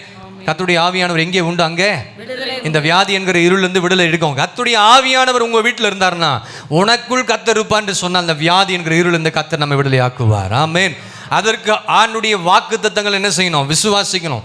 ஆண்டுடைய வாக்குத்தத்த வார்த்தைகளை நம்பி எனக்கு கர்த்தர் இந்த வியாதியிலிருந்து எனக்கு சுகத்தை தருவார், அவருடைய வாக்குத்தத்தங்களை விசுவாசிக்கிறேன் என்று சொல்லி ஜெபம் பண்ணி பாருங்க, வியாதி என்கிற இருளிலிருந்து கர்த்தர் உங்களை விடுதலையாக்க வல்லவராக இருக்கிறார். ஆமென். வேதத்தில் எத்தனையோ வியாதிகளை சுகமாக்கக்கூடிய வேத வசனங்கள் சொல்லப்பட்டிருக்கிறது. ஆமாம் இல்லைங்களா? எகிப்தியருக்கு வர பண்ணின வியாதிகள் ஒன்றையும் வரப்பண்ணி நானே உன் பரிகாரியாக. இதை மட்டும் படிச்சுட்டு ஆண்டவர் எனக்கு இந்த வியாதி மேலே சொல்லப்பட்டிருக்கிறது. ஆண்டுடைய சத்தத்தை, வார்த்தையை, கட்டளைகளை, நியமங்களை கை கொண்டு நடந்தாதான் எகிப்தியருக்கு வரப்பின்ன வியாதிகள் ஒன்றும் நான் உங்களுக்கு, அப்போதான் நான் உங்களுக்கு பரிகாரியாக. வியாதி என்கிற இருள் உங்கள் வாழ்க்கையில் வியாதி வரும்போது கர்த்தர் சுகமாக்கணும்னா நீங்கள் முதல்ல யோசிக்க வேண்டியது, எந்த இடத்துல ஆண்டவருக்கு செவி கொடுக்காமல் போனேன், எந்த அளவுக்கு ஆண்டவர் கீழ்ப்படியாமல் போனேன், இதனால கூட என் வாழ்க்கை வந்திருக்குமா, அதை மனஸ்தாபப்பட்டு கர்த்தரத்தில் திரும்பினீங்கன்னா அவர் உங்களுக்கு பரிகாரியாக இருப்பார். ஆமென். 23, 25 யாத்திராங்கத்தில் பார்த்தீங்கன்னா அவர் உன் அப்பத்தின் தண்ணீரை ஆசீர்வதிப்பார், வியாதியை உன்னிலிருந்து விலக்குவார். உபாகம் 7ஆம் அதிகாரம் 15ஆம் வசனத்தை பார்த்தீங்கன்னா கர்த்தர் சகல நோயை முன்ன விட்டு விலக்குவார். 91ஆம் சங்கீதம் 10ஆம் வசனம், ஆகியால் பொல்லாப்பு உனக்கு நேரிடாது, வாதை உன் கூடாரத்தை அணுகாது. 107ஆம் சங்கீதம் 20ஆம் வசனத்தை பார்த்தீங்கன்னா அவர் தமது வசனத்தை அனுப்பி நம்மை குணமாக்கி உன்னை அழிவுக்கு என்ன செய்வாரு, இந்த வியாதி என்கிற இருள் அழிவிலிருந்து உன்னை கர்த்தர் தப்புவிக்க வல்லவராக இருக்கிறார். அது மாத்திரமே உன் அலங்கத்திற்குள் சமாதானமும் அரண்மனைக்குள்ள. 122ஆம் சங்கீதம் 7ஆம் வசனம். அப்ப இயேசு இந்த உலகத்தில் ஜீவித்த பொழுது அவரை தேடி வந்த அத்தனை பேருக்கு என்ன செஞ்சார், ஆண்டவர் சுகத்தை கொடுத்தார். அப்ப ஒரு மனுஷத்தை, ஒரு தேவ பிள்ளைகளுக்கு யாராக இருந்தாலும் சரி, தேவனை அறியாதவர்களும் சரி, தேவனை அறிந்தவர்களுக்கும் வியாதி சுகமாகணும்னா ஆண்டவர் நம்ம இடத்தை எதிர்பார்க்கிற முதல் காரியம் விசுவாசத்தை தான் எதிர்பார்க்கிறார். அல்லேலூயா. 12 வருடமாக பெரும்பாடுள்ள ஸ்திரீ ஆண்டவர் அந்த வழியாக போய் கொண்டிருக்கிற வேளையில் அவன் என்ன நினைச்சா, ஆண்டுடைய வஸ்திரத்தை தொட்டா எனக்கு எப்படி ஆகிலும் சுகம் கிடைக்கும் அப்படின்னு போன உடனே, வஸ்திரத்தை தொட்ட உடனே கர்த்தருடைய வல்லமை சரீரத்தில் புறப்பட்டு போன உடனே அந்த வஸ்திரத்தை ஓர தொட்ட உடனே ஆண்டவர் சொன்ன, ஸ்திரீயை உன் விசுவாசம் உன்னை ரட்சித்தது. ஹல்லேலூயா. ஹல்லேலூயா. நீங்கள் இயேசுவை தொடரணும். இயேசுவை தொடரணும்னா தேவ சமூகத்தில் உட்காரணும், ஜெபிக்கணும். சும்மா வியாதி வந்தோன்னா மாத்திரை எடுக்கிறது ஒரு பக்கம் இருந்தாலும் ஆண்டவர் சமூகத்தில் ஜெபிக்கணும், ஜெபித்து விடுதலை பெற்றுக்கொள்ளணும். ஒரு ஆமென் சொல்லுங்க. ஹல்லேலூயா. ஆமாம். வியாதி என்கிற இருள் குடும்பங்கள் இருக்குதா, தொடர்ந்து வருது, வீசிங் வருது. நிறைய சிறு பிள்ளைங்கள்லாம் சிலர் வந்து ஜெபம் பண்ணிட்டு போவாங்க, அவனுக்கு ஃபிட்ஸ் வருது, அவனுக்கு வந்து வீசிங் வருது. ஏன் வருது? தலைமையில கை வச்சு பெற்றோர் ஜெபிக்கணும். இந்த வியாதி என்கிற இருள் என் குடும்பத்தை விட்டு என்ன செய்யணும், வெளியே போகணும். அதற்கு நானும் என் பிள்ளைகளும் கர்த்தருடைய வார்த்தைக்கு செவி கொடுக்கணும், கீழ்ப்படியணும். இது இருந்துச்சுன்னா வியாதி என்கிற இருள் உங்களை விட்டு வெளியே ஓடி போகும். ஹல்லேலூயா. நம்முடைய விசுவாசத்தை பொறுத்து தாங்க கர்த்தர் சுகத்தை கொடுக்க முடியும். பக்கத்தில் கைப்பிடி சொல்லுங்க, உங்களுக்குள்ள விசுவாசம் இருந்தாதான் உன் வியாதி சுகமாகும். விசுவாசம் இருந்தால் தான் வியாதி சுகமாகும். வியாதி வந்துச்சுன்னா ஃபஸ்ட்டு ஜெபம் பண்ணணும், அப்போ கர்த்தர் சுகம் கொடுப்பார். அல்லேலூயா, அல்லேலூயா. குஷ்டரோகி என்ன சொன்னா? உமக்கு சித்தமாக இருந்தால் என்னை சுத்தமாக்கும். ஆண்டவருக்கு சித்தம் நீங்கள் சுகமாக இருக்கணும்னு. அல்லேலூயா. ஆண்டவருக்கு சித்தம் என்ன? நீங்கள் எல்லாரும் வியாதியாக இருக்க வேண்டும் என்று ஆண்டவர் சித்தம் இல்லை. என்னுடைய ஜனங்கள், என்னுடைய பிள்ளைகள் என் வெளிச்சத்தில் நடந்து அவர்கள் எப்படி இருக்கணும்? சுத்தமாக, சுகமாக, ஆரோக்கியமாக. ஆண்டவனை தொட்டாரு, சித்தம் உண்டு, நீ சுத்தமாகன்னு சொன்னார் குஷ்டரோகியை பார்த்து. அல்லேலூயா.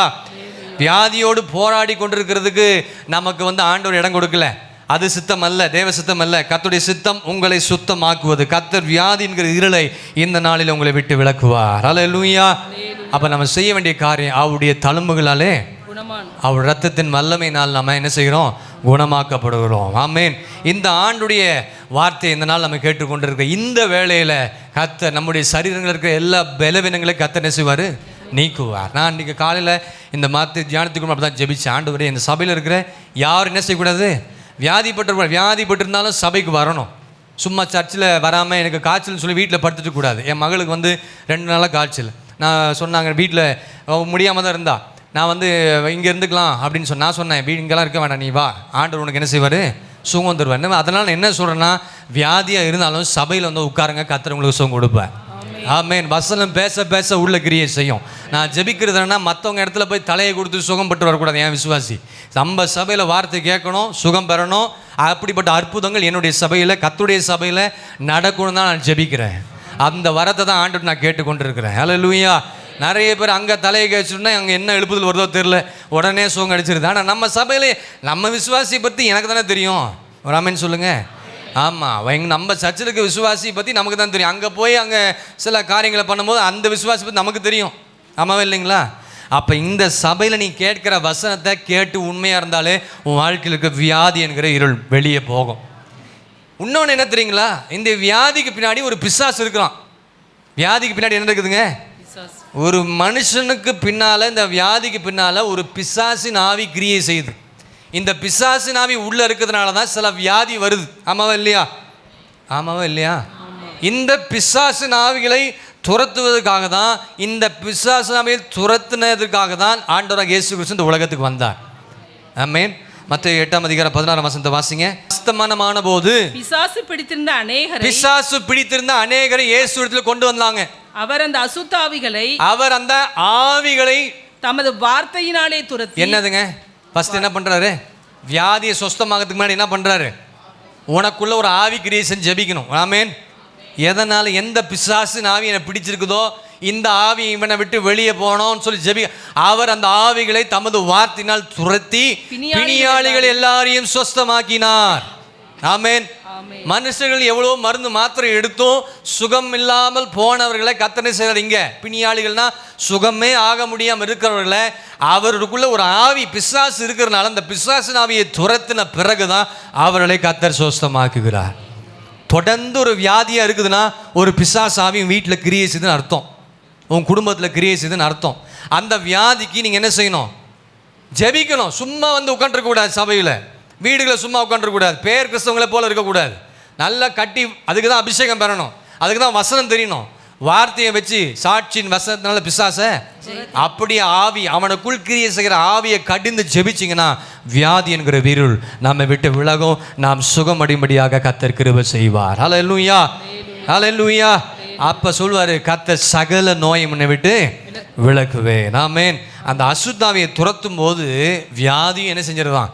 தானாகவே வெளியே போகிறதாக காணப்படுகிறது. அதுக்கு பைபிளில் நல்ல உதாரணம் ஒன்று காரியத்தை சொல்கிறேன். 18 வருடமாக கட்டியிருந்த ஆபிரகாமின் குமார்த்தி, லூக்கா 13:11-13 நீங்கள் பார்த்துக்கொள்ளுங்க. அவள் எப்போ 18 வருஷம் பலவீனப்படுத்தும் ஒரு ஆவி சாத்தானால் கட்டப்பட்டு எவ்வளவு வேணாலும் நிமிர முடியாத ஒரு கூனியா இருந்தா. அவளுக்குள்ள இருந்த அந்த பொல்லாத ஆவியை கர்த்தர் விரட்டினாரு, கரத்தை வைச்சாரு. அவ என்ன செஞ்சா? நிமிர்ந்து நடக்க கர்த்தர் கிருபை செய்தார். ஹல்லேலூயா. இன்னைக்கு நிறைய பேர் ஏன் தெரியுமா குனிஞ்சிட்டே இருக்கிறாங்க? ஆராதனையும் சரி, ஜெபிக்கிற நேரத்தும் சரி, வர்ஷிப் பண்ணும்போதும் சரி, சில வீட்டுக்கு ஜெபத்துக்கு போனாலும் சில விசுவாசிகள் பார்த்தீங்கன்னா கண்ணுபடியே குனிஞ்சிட்டே இருப்பாங்க. யார் குனிய வைக்கிறதுனா இந்த ஒரு பிசாசு ஆவி தான் அவங்கள என்ன செய்யுது? அதுதான் கண்களை ஏறெடுத்து நீங்கள் பார்த்தாதான் கர்த்தர் உங்களுக்கு வியாதி என்கிற இருளை கர்த்தர் நீக்குவார். ஒரு ஆமேன் சொல்லுங்க. ஜெபம் பண்ணும் போதெல்லாம் இந்த தலையெல்லாம் அப்படி குனியக்கூடாது. ஜெபம் பண்ணும் போது கண்களை உயர்த்தி ஆண்டவர் நோக்கி பார்க்கணும். அல்லேலூயா, ஆமேன். நீங்களும் நானும் கீழ் நோக்கி பார்க்கிறோம் அல்ல, நம்மளாம் எதை நோக்கி பார்க்கணும்? மேல் நோக்கி பார்க்கல இருக்கணும். அப்போ 18 வருஷமாய் சாத்தான் ஒரு பிசாசன் ஆவி கட்டப்பட்டிருந்த நிலைமையில் இருந்த இந்த சகோதரியை என்ன செஞ்ச? ஆண்டவர் தொட்ட உடனே அவருடைய வாழ்க்கையில் ஒரு சுகம் கிடைத்தது. ஆமேன். இன்றைக்கு ஆண்டவர் அநேகருக்கு அதை தொட்டு சுகமாக்குவார். எத்தனை பேர் நம்புறீங்க? அந்த வியாதி என்கிற இருள் நீங்கணும். ஆமேன். கடைசியாக சத்துரு போராட்டமாகி இருள். 4வது என்னதுங்க? சத்துரு போராட்டம். நிறைய குடும்பத்தில் சத்துரு போராடுறான். நிறைய பேர் வந்து ஜெபிப்பாங்க. என்ன ஜெபிக்கிறாங்க? சில விசுவாசம் என்கிட்ட வந்து, பிரதர் என் குடும்பத்தில் ஒரே சத்துரு, ஒரே போராட்டம், ஒரே பிசாசு போராட்டம். நீ பிசாசுக்கு இடம் கொடுக்கறனால தான் உன் குடும்பத்தை சத்துரு போராடுது. ஒரு ஆமேன்னு சொல்லுங்க. ஆமாம் தானே? ஆமாம். அங்கே ஜெபத்துக்கு இடம் கொடுத்தா, சத்தியத்துக்கு இடம் கொடுத்தா, வசனத்துக்கு இடம் கொடுத்தா அங்கே ஏன் போராட்டம் படுது? இங்கே சொல்லப்பட்டிருக்கு சத்துரு போராட்டமாகி இருள். தாவீதுக்கு இப்படிப்பட்ட சத்துரு போராட்டம் வாழ்க்கை தொடர்ந்துலேருந்து இருந்துச்சு. 143 சங்கீதம் 3 வசனத்தை வாசிங்க. சத்துரு என் ஆத்துமாவை தொடர்ந்து என் பிராணனை தரையோடு நசுக்கி, என் பிராணனை தரையோடு நசுக்கி, வெகு காலத்திற்கு முன் மரித்தவர்கள் போல், வெகு காலத்துக்கு முன் மரித்தவர்கள் போல் என்னை இருளில் இருக்க பண்ணுகிறான், என்னை இருளிலே இருக்க பண்ணுகிறான் என்று சொல்லி தாவீது இங்கே சொல்லுகிறது நம்ம இங்கே பார்க்க முடியும். தாவீதுடைய வாழ்க்கையில் சத்துரு போராட்டமான ஒரு இருள் இருந்தது. ஆமாம் இல்லைங்களா? தாவீது தன் வாழ்க்கையுடைய ஒரு கடுமையான சூழ்நிலையை தான் இங்கே அவர் ஷேர் பண்ணுறாரு, பகிர்ந்து கொள்கிறார். அவருடைய வாழ்க்கையில் கடுமையான சூழ்நிலையில் போய் கொண்டிருக்கிறார். தாவீது எல்லாராலும் கைவிடப்பட்ட ஒரு மனிதன். தகப்பனால், அவருடைய அண்ணன் தம்பினால், எல்லாருனாலும் கைவிடப்பட்டவன். தனித்திருந்த ஒரு மனிதனான் தான். ஆடுகளை மேய்த்து காடுகளும் அங்கெங்கும் இருந்த ஒரு மனிதன். அவனுக்குள்ளே என்ன சொல்கிறாரு? சத்துருவின் ஆத்துமாவை தொடர்ந்து, ஒவ்வொரு நாளும் சத்துருவனை தொடர்ந்து கொண்டு சவுல் எப்படியாக என்ன செய்ய என்ன பிளான் பண்ணிட்டு இருந்தான்? இவனை எப்படியாச்சும் கொல்ல வகை தேடினான். அதான் சொல்கிறாரு, சத்துருவின் ஆத்துமாவை தொடர்ந்து என் பிராணனை தரையோடு நசுக்கி மரித்தவர்கள் போல் என்னை இருளிலே இருக்க பண்ணுகிறான். அதற்காக தான் சொல்கிறாரு 6ஆம் வசனத்தில், என் கைகளை உமக்கு நேராக விரிக்கிறேன். கர்த்தாவே சீக்கிரமாக எனக்கு என்ன செஞ்சிருங்க?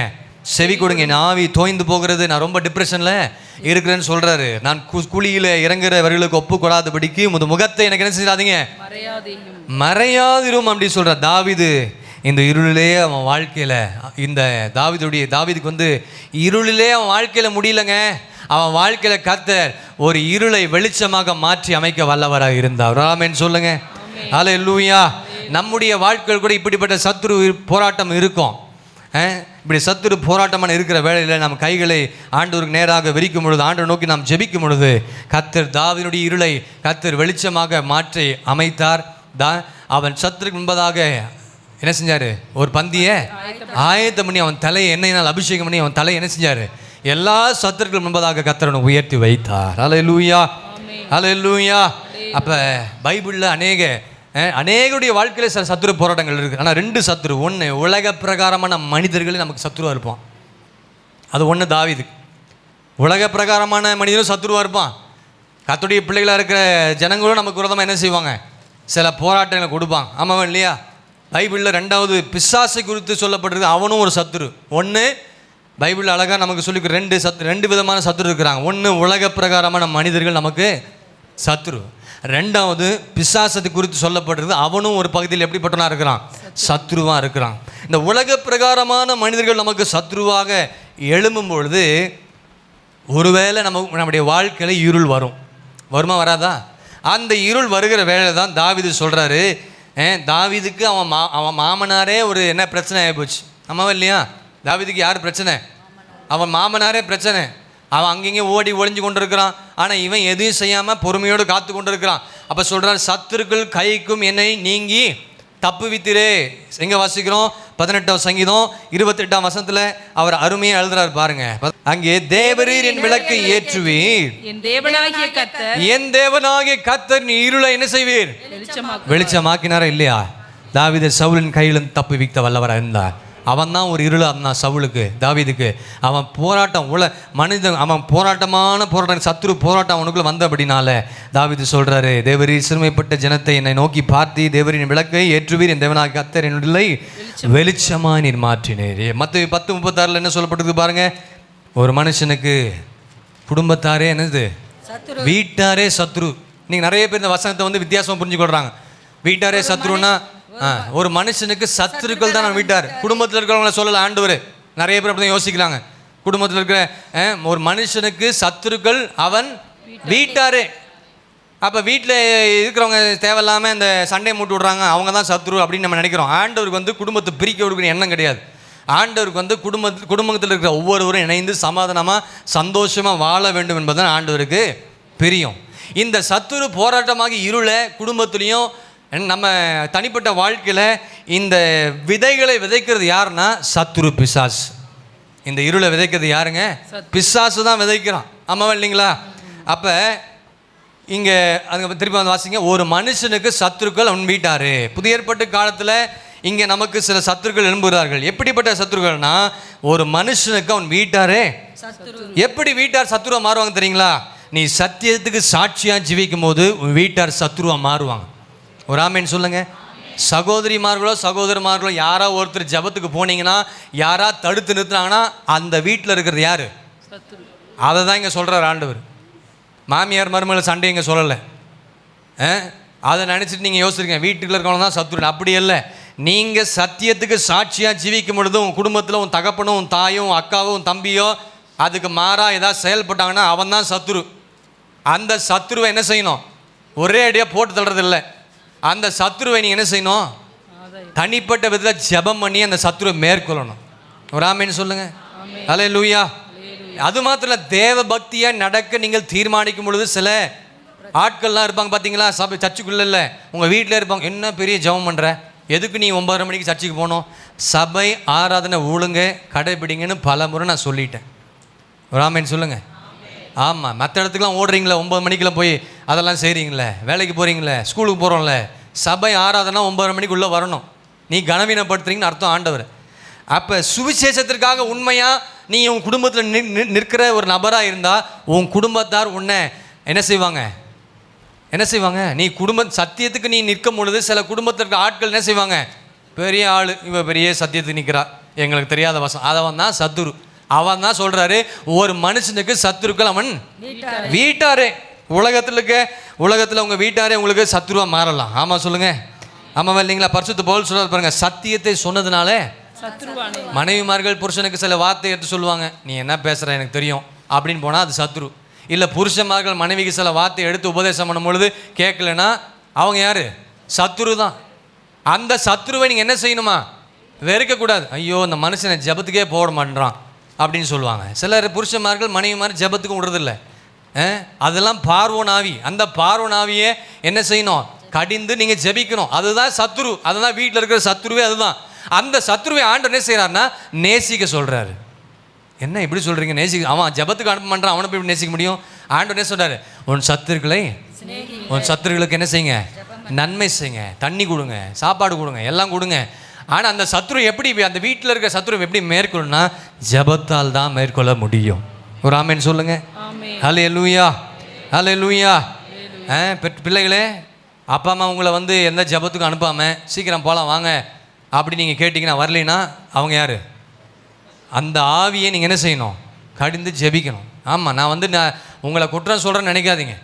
வீட்டார் சத்ருன்னா வீட்டார் சபை ஒழுங்குக்கு யாராவது தடையாக இருந்தீங்கன்னா அவர்கள் தான் சொல்கிறாரு வீட்டார் சத்ருன்னு சொல்கிறாரு. பைபிளில் சொல்கிறது தான் சொல்கிறேன், நான் எதையும் எழுதி வச்சு உங்களுக்கு சொல்லலை. நீங்கள் அதனால் புரிஞ்சுக்கொள்ளணும். ஒரு ஆமீன் சொல்லுங்கள். அல்லேலூயா. அப்போ ஆண்டவர் சொல்கிறாரு, இந்த சத்ருவை என்ன செய்யணுமா? அந்த சத்துருக்களை ஸ்நேகிங்க. மத்தேயு 5:44 சத்துருக்கள் என்ன செய்யணுமா? ஸ்நேகிங்க. லூக்கா 6:35 சத்துருக்களுக்கு என்ன செய்யணுமா? நன்மை செய்யுங்க. இந்த சத்துருவை நாம் ஜெயிக்க என்ன செய்யணும் தெரியுங்களா? நீர் என் பிரியமா இருக்கிறதுனால சத்துரு என்னை ஜெயங்கொள்வது இல்லை. அல்லேலூயா. அப்போ தாவீது சொல்றார், நீர் என் மேல் பிரியமா இருக்கிறதுனால சத்துரு என்னை.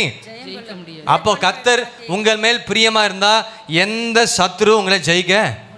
ஆமாம், சத்துரு நெருங்கவே. அப்போ நீங்கள் ஆண்டவருக்கு பிரியமாக வாழணும். ஒரு ஆமேன்னு சொல்லுங்கள்.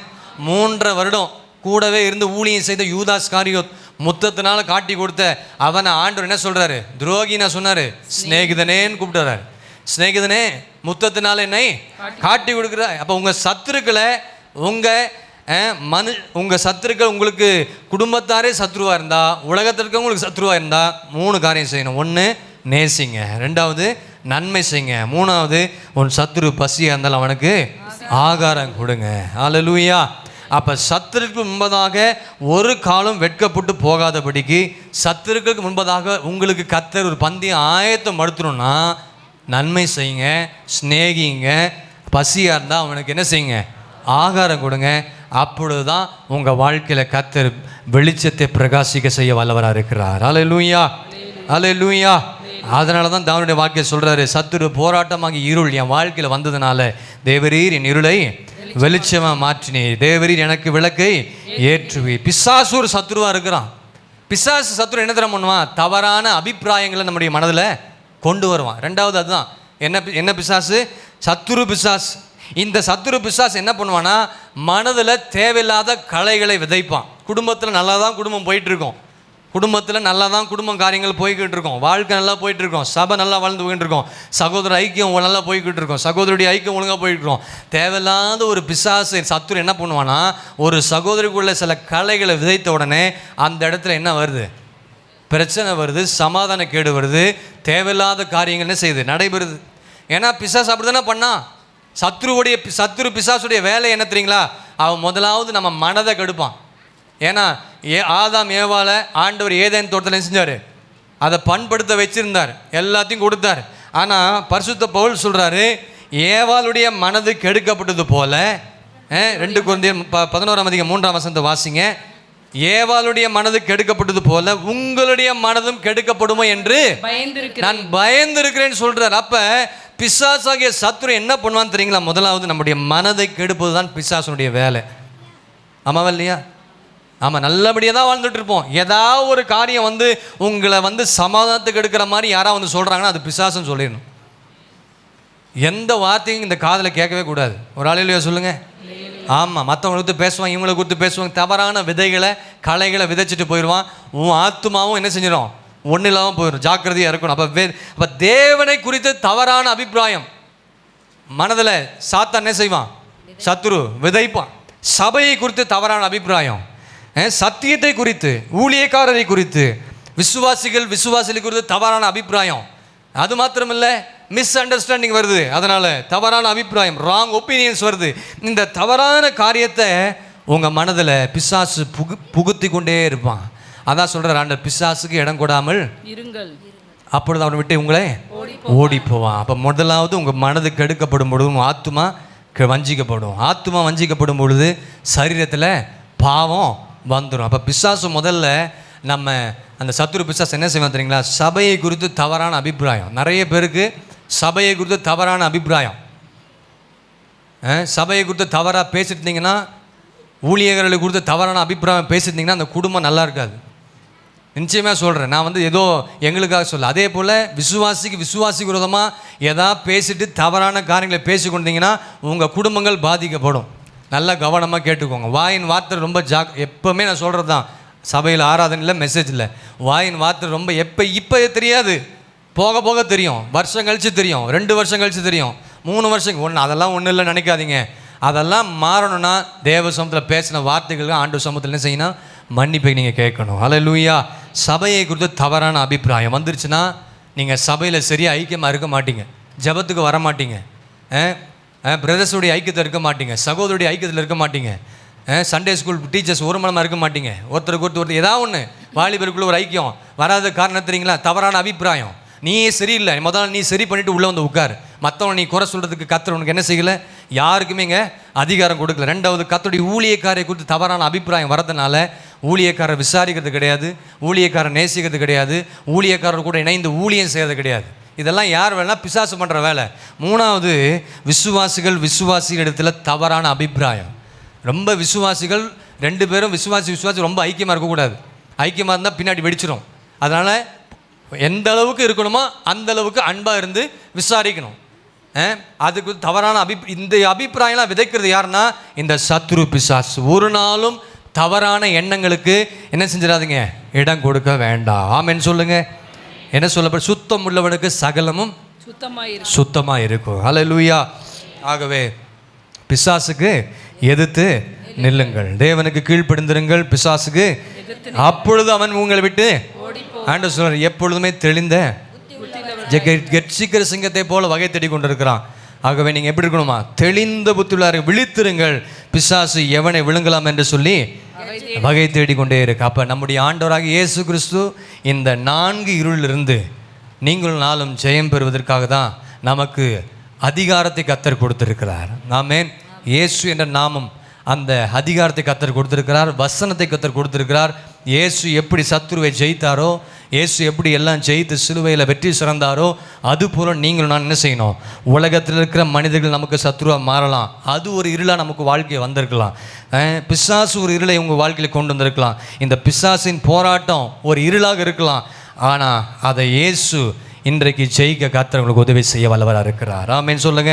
இப்போ அந்த 5 இருளையும் நீங்கள் ஜெயிப்பதற்கு ஆண்டவராக இயேசு கிறிஸ்து உங்களுக்கு அதிகாரம் கொடுத்திருக்கிறார் இல்லையா? பாவமாக இருளை விட்டு வெளியே வாங்க, சாபமாகிய இருள், அதுக்கப்புறம் வியாதி என்கிற இருள், சரீர போராட்டமாகிய இந்த இருளிலிருந்து நீங்கள் வெளியே வாங்க. இந்த வெளியே வருவதற்காக தான் சொல்கிறேன், இதோ மரண இருளின் திசையில் இருக்கிறவர்களுக்கு பெரிய வெளிச்சம், பாவம் இருள் என்ற இருளுக்கு ஒரு பெரிய வெளிச்சம் உதித்தது. அந்த வெளிச்சம் உங்களுக்குள் உதிக்கும் பொழுது இந்த 4 இருள் உங்களை விட்டு வெளியே போகும். எத்தனை பேர் ஆமேன்னு சொல்கிறீங்க? இந்த கேட்ட உடனே போகாது. உட்காந்து போய் நீங்கள் ஒத்துக்கொள்ளணும், மனசாக போடணும், அழணும், தேவ சமூகத்தில் காத்திருக்கணும். அப்படி காத்திருந்தால் தான் உங்கள் வாழ்க்கையில் கர்த்தர் சொல்கிறார், எந்த மனுஷனும் பிரகாசிப்பிக்கிற மெய்யான ஒளி, அந்த ஒளி யார்? ஆண்டவராக இயேசு கிறிஸ்து. ஆகவே யாக்கோபின் வம்சத்தாரே, நீங்கள் என்ன செஞ்சீங்க? கர்த்தர் பக்கம் திரும்புங்க.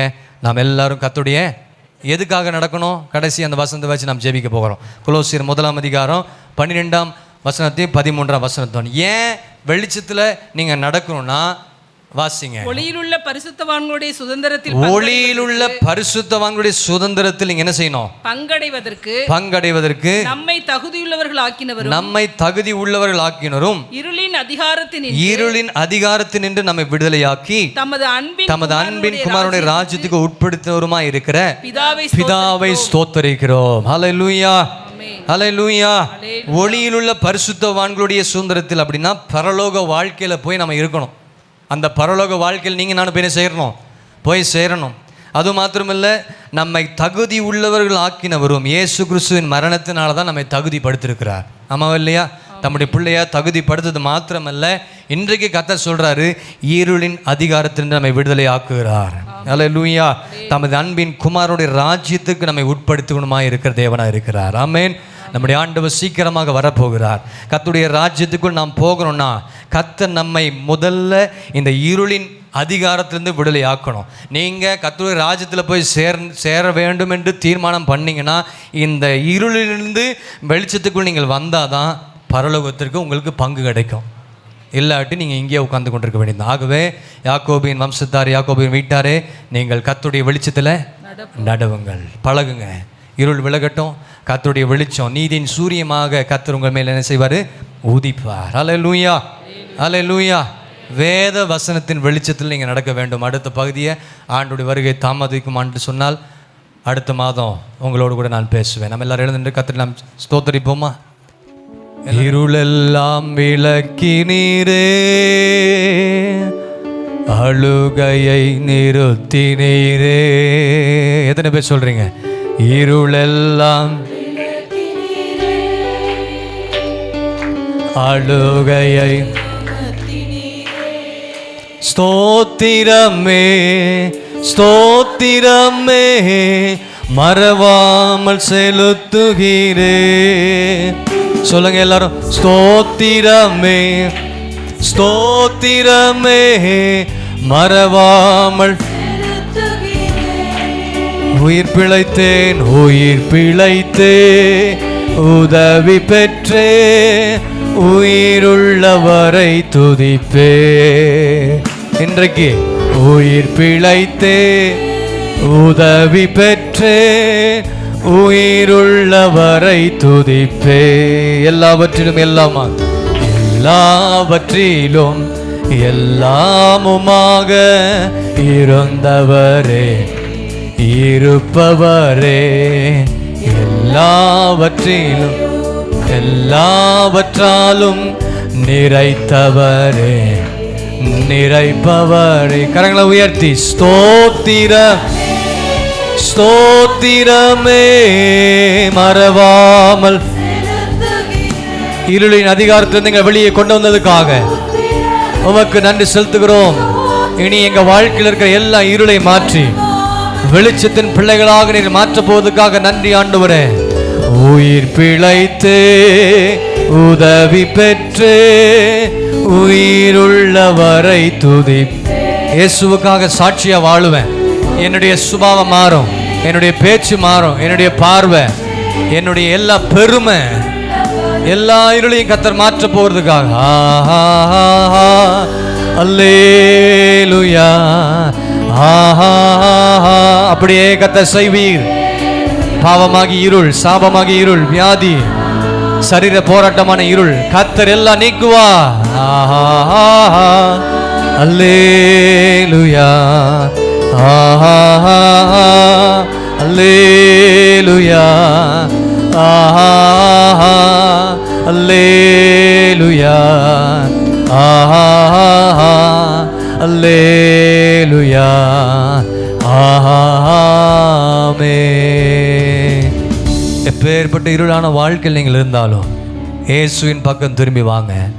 இயேசுவுக்காக நான் எரிந்து பிரகாசிக்க ஒளி விளக்காய் மாறணும்னா அப்படின்னு நினச்சிங்கன்னா உங்கள் குடும்பத்தில், உங்கள் வேலையில், உங்கள் உத்தியோகத்தில், உங்கள் பிஸ்னஸில், ஆவிக்குரிய காரியங்களில், ஊழியத்தின் பாதையில், எல்லா பகுதிகளிலும் நீங்கள் பிரகாசிக்க வேண்டும் என்று விரும்பினீங்கன்னா எந்த மனுஷனையும் பிரகாசிப்பிக்க அந்த மெய்யான ஒளியாக இயேசுவிடத்தில் ஓடி வாங்க. இந்த நாளையும் விட்டுட்டு வாங்க, கர்த்தர் உங்களை பிரகாசிக்க வைப்பார். பிதாவே, நன்றியோடு நாங்களுமே துதிக்கிறோம், ஸ்தோத்திரித்து மகிமைப்படுத்துகிறோம். ஒரு காலத்தில் பாவ இருளின் அந்த காலத்திலிருந்து எங்களையும் உம்முடைய வெளிச்சத்தினடுத்து கொண்டு வந்து ஒளியில் உள்ள பரிசுத்தவாங்களுடைய சுதந்திரத்தில் பங்கடைய செய்த பிதாவாகிய தேவனை நாங்கள் எப்போதும் ஸ்தோத்திரித்து மகிமைப்படுத்த கர்த்தருடைய செய்ததுக்காக துதிக்கிறோம்.